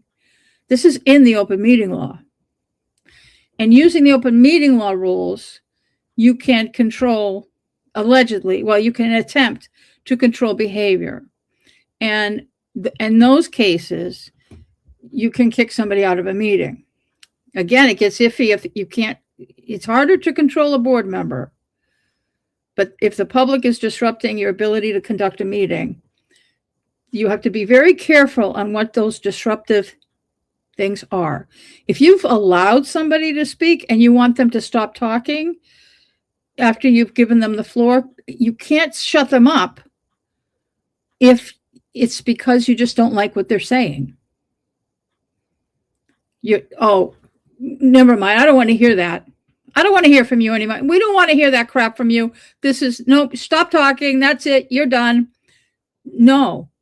Once you've allowed the member of the public to speak, I referenced at the beginning of this meeting, I referenced the Barron versus Kalinda lawsuit that when the SJC ruled that things like our decorum policy are unconstitutional, that you can't, that case was specific to public comment period, but it's public comment period to me, and I'm sure that the courts would, and I'd hate to see somebody have to do another lawsuit in order to clarify the point.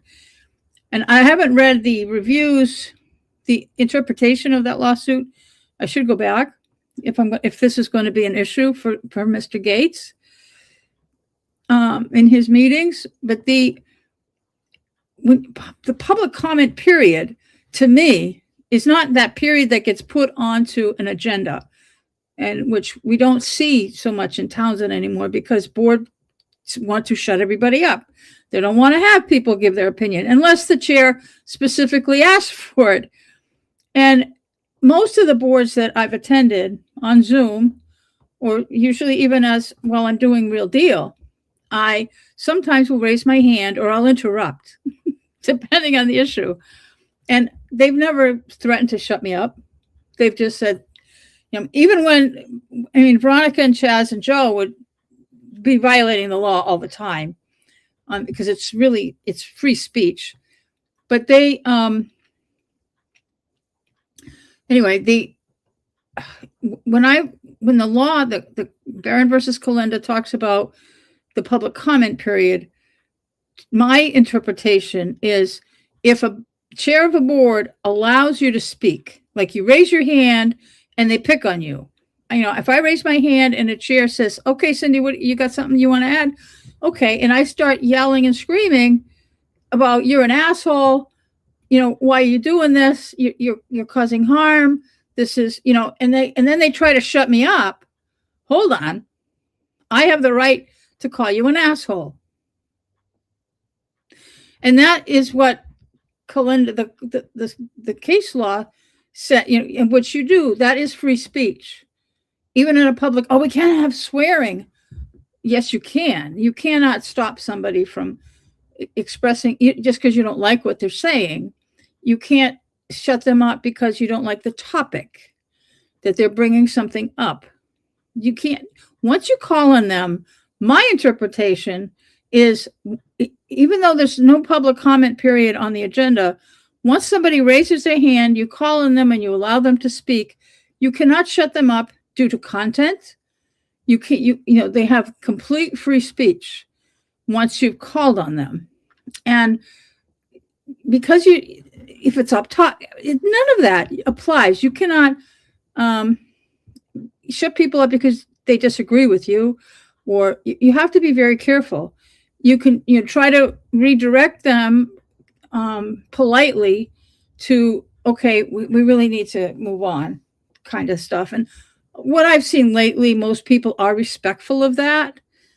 But you do, once you've called on somebody, and this is why I prefer, if you're going to have public hearings, that you really should be very clear about the rules of that public hearing, because you run into Calinda.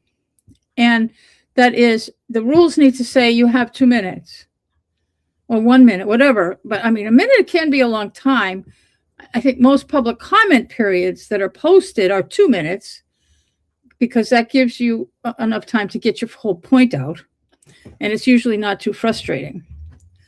If you're just calling on somebody, and you're not giving a restriction on time, the question is, when can you shut them up? And if somebody knows Calinda and they feel like suing the town, they can. I'm not suggesting people need to sue the town, but I'm saying this is why Calinda is so important. And this is why I'm advocating for that. All copies of that policy that's circulating needs to get pulled, because if a chair of a board thinks that is allowed to do, the authority given board members or board chairs in that policy is garbage. It's unconstitutional. And if somebody thought that they had that kind of authority, they could really cause a lot of problems for the town and make people think, the public think one thing, and the board member, like the Conservation Commission just listened to that. And if they believe that that's actually the policy, and Jim Gates acts like the bully that he can be and starts directing, he can get himself in a lot of shit and get the town in a lot of shit. We've already got, we have a couple of bullshit lawsuits going on right now that are quite costly, but we also have the RFS. We have multiple lawsuits going on, and appeals of things. David Vigeant's got an open meeting law complaint now, and he's appealing his case, which is not, that doesn't cost the town anything. But God knows what's going to happen with Gary and what impact that's going to have on the town. We can't afford to have these policies be still circulating when they've already been deemed for years unconstitutional. What year? Somebody send me a message? No. Oh. Okay, let me see something. I have it here somewhere. I just had it. I did have, what's the year? 2023 landmark case. Massachusetts Supreme Judicial Court decision, Barron versus Calinda, was in 2023. So for the last 3 years, I thought it was, I guess time flies. I don't know. You get old, time just gets weird. So, but 2023 is when this case was. And so that policy that we enacted in 2021, because Chaz was very much of a control freak. And actually, Chaz, Joe, and Veronica are control freaks. They want everybody to behave except them. They want to be able to, they want to shut everybody. And Veronica used to shut me down all the time. She would actually say things like, nobody wants to hear from you. Stop talking. And it's like, and it would be like, I'm in a public hearing, and I have the right to speak. And it's like, whoa. I could have taken legal action, and I didn't, because it's like, I'm just done with lawyers right now. But this policy, they enacted this policy because they wanted to control the narrative. They didn't want people to speak about things that they didn't want to hear. They wanted only their opinion on things to be stated. So they enacted this horrible policy, which actually, to be fully honest and transparent about that policy, they didn't make it up. That policy had been starting to circulate. In fact, it might have even been recommended by town council hey, you know, all the towns are doing this, or even MMA might have put in that Mass Municipal Association may have pushed that policy out to say, hey, you know, a lot of boards are doing this because there's a lot of disruption in meetings. People, you know, are expressing themselves and you know, it can be disruptive. Tell me about it. I know firsthand. But I wish there were videos of some of the meetings I had to contend with years ago. I think that having videos kind of keeps, actually having videos flying in meetings has caused people to act better. I do. People behave better. They're nicer people, unless they're really pissed. but anyway, yeah. So I think it was town council or the MMA or combination of both of them were circulating this suggested policy. Maybe even come out from somebody like KP Law, somebody that had suggested that towns make these policies that way they can enforce them and have control over their meetings. And it was a couple years later that Barron sued the town of Southborough and the select board chair, Kalinda. And I don't remember how much she got. But it did cost the town of Southborough a pretty penny and probably had to pay her legal fees. But but that policy, Jim Gates needs to just shred it and then at the next meeting say, sorry, that policy, we can't follow that because it's not constitutional. I mean, he would never say that in a meeting, but he needs to pull that back somehow. And actually, he should do it in a public meeting because he read this in a public meeting and people heard it and will continue to hear it if they watch replays of this meeting, including my version, because I'm not editing it out. But if people hear that, they're going to think that that's okay and what he described as behavior by a chair. And it's like, it's not okay. And I think the select board town administrator should act to actively draw out anybody that has one of these in their desk drawer or in their phone or in their computer or wherever they have it, pull it because it's a problem. And it's the last half of that policy has been determined to be unconstitutional. And a letter did go out to all the towns from our town council, advising them that this lawsuit happened, the decision by the SJC, and that these decorum policies are unconstitutional and pull them. You should just pull them. And it's just, this is Townsend, and we don't get the message. Nobody pays any attention to what else is going on around the town. So I don't know.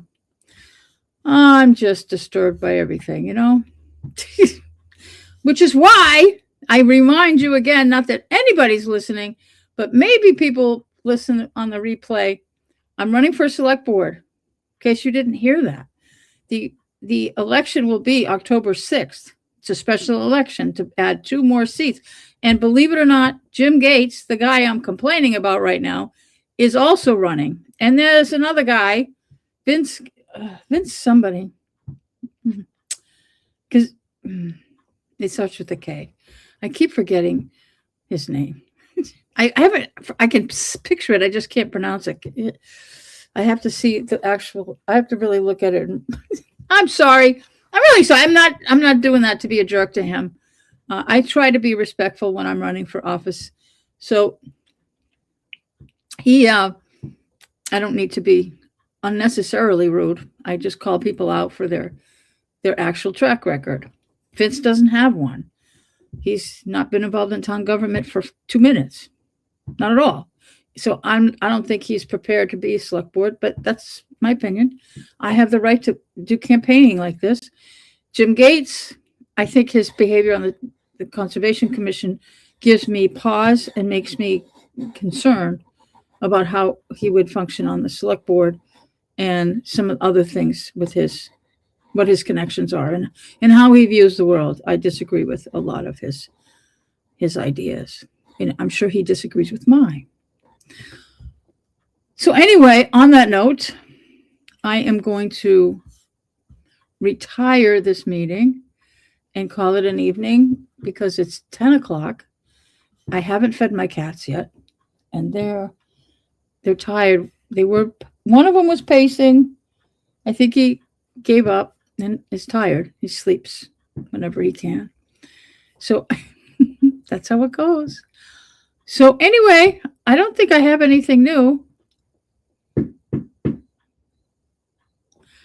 I don't. So I don't know when my next video will be. Probably not till next week. Oh, wait. There's an election on Tuesday, September 1st. There's the state primary. I don't care what party you're in or whether you're unenrolled or independent, whatever they call it. Just go vote. Just go practice. It's a good, maybe some of you did mail in already. We might not be, depending on what's happening in Washington. What a nightmare that is. You may not be able to do mail-in voting in November, but enjoy it now while it lasts, because the Trump administration is getting rid of it. If they can, they're doing away with he wants to I know he wants to disrupt the midterms. I think everybody knows that. And his way of doing that is doing away with mail-in voting. I don't know. Okay, I'm going to go to bed now. I'm really going to call it quits. We've been here over 3 hours. So I want to thank everybody for tuning in, and thank you for liking, subscribing, and all that kind of stuff. I really appreciate it. And I will see you on the next video, whenever that will be. Maybe I'll do something on election day. I don't know. We'll see. Okay. Good night, everybody.